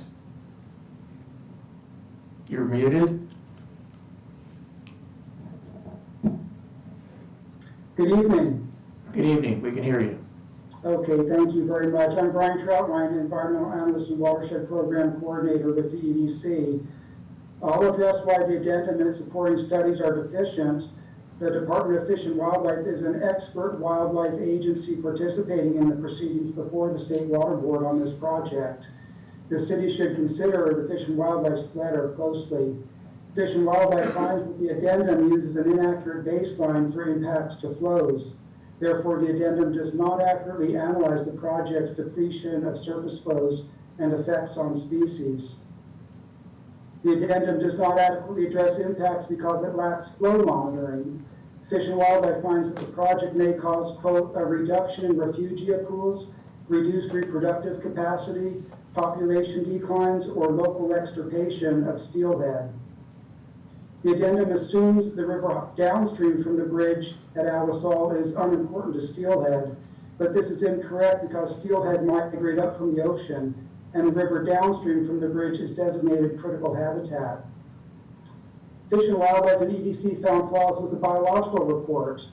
The report includes no focused surveys for special status species. And while the addendum states that flow reductions would occur up to 15 miles downstream, surveys covered only 1.5 miles downstream. Caltrout's hydrological consultant, Dr. Derek Booth, finds the hydrological report flawed. GSI created a synthetic hydrograph that removed the effects of pumping. This deficit in groundwater created by pumping is assumed not to impact surface flow, but this rebalancing will occur. Therefore, GSI likely understates the impacts of pumping on flows in the river. The State Water Board's water rights order requires flows of 1.5 cubic feet per second in the river, but GSI does not adequately analyze the effects of these flows. The analysis relies on additional releases from Kachuma to offset the city's pumping, but does not evaluate effects on Kachuma member units' water supplies. The GSI report improperly implies that fish passage up to the reach of pumping rarely occurs. However, increased pumping at Alisal would likely impact fish passage, according to Dr. Booth. GSI includes no site-specific modeling. It does not appear to consider the 2016 biological opinions flows for steelhead or the effects of pumping on flow reductions. And the GSI report focuses on effects at Alisal Bridge, but this is somewhat misleading because the wells and their effects would occur downstream from the bridge. Finally, Stetson Memo number 6 assumes there will be no increase in evapotranspiration along the river, but the increased flows under the water rights order will increase riparian vegetation and increase evapotranspiration. We therefore request that the city prepare a subsequent EIR to fully and adequately analyze the potential impacts of the proposed project. Thank you very much for your time. Thank you for those comments. Are there any others in Zoom or telephone that wish to speak? Seeing none, we'll bring it back for final council comments and a motion. Or a consensus. I don't have any final comments. I'd just like to move that we adopt Resolution 22-1154. I'll second that. Can we have a vote? Councilmember Clark? Yes. Mayor Pro Tem Infante? Yes. Councilmember Arona? Yes. Councilmember Thomas? Yes. Mayor Yurick? Yes. Motion passes 5-0.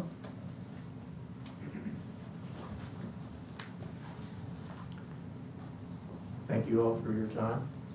I think that we have no, maybe 1, 2, 3, 4 reports. Final comments? Meeting is adjourned, 9:45.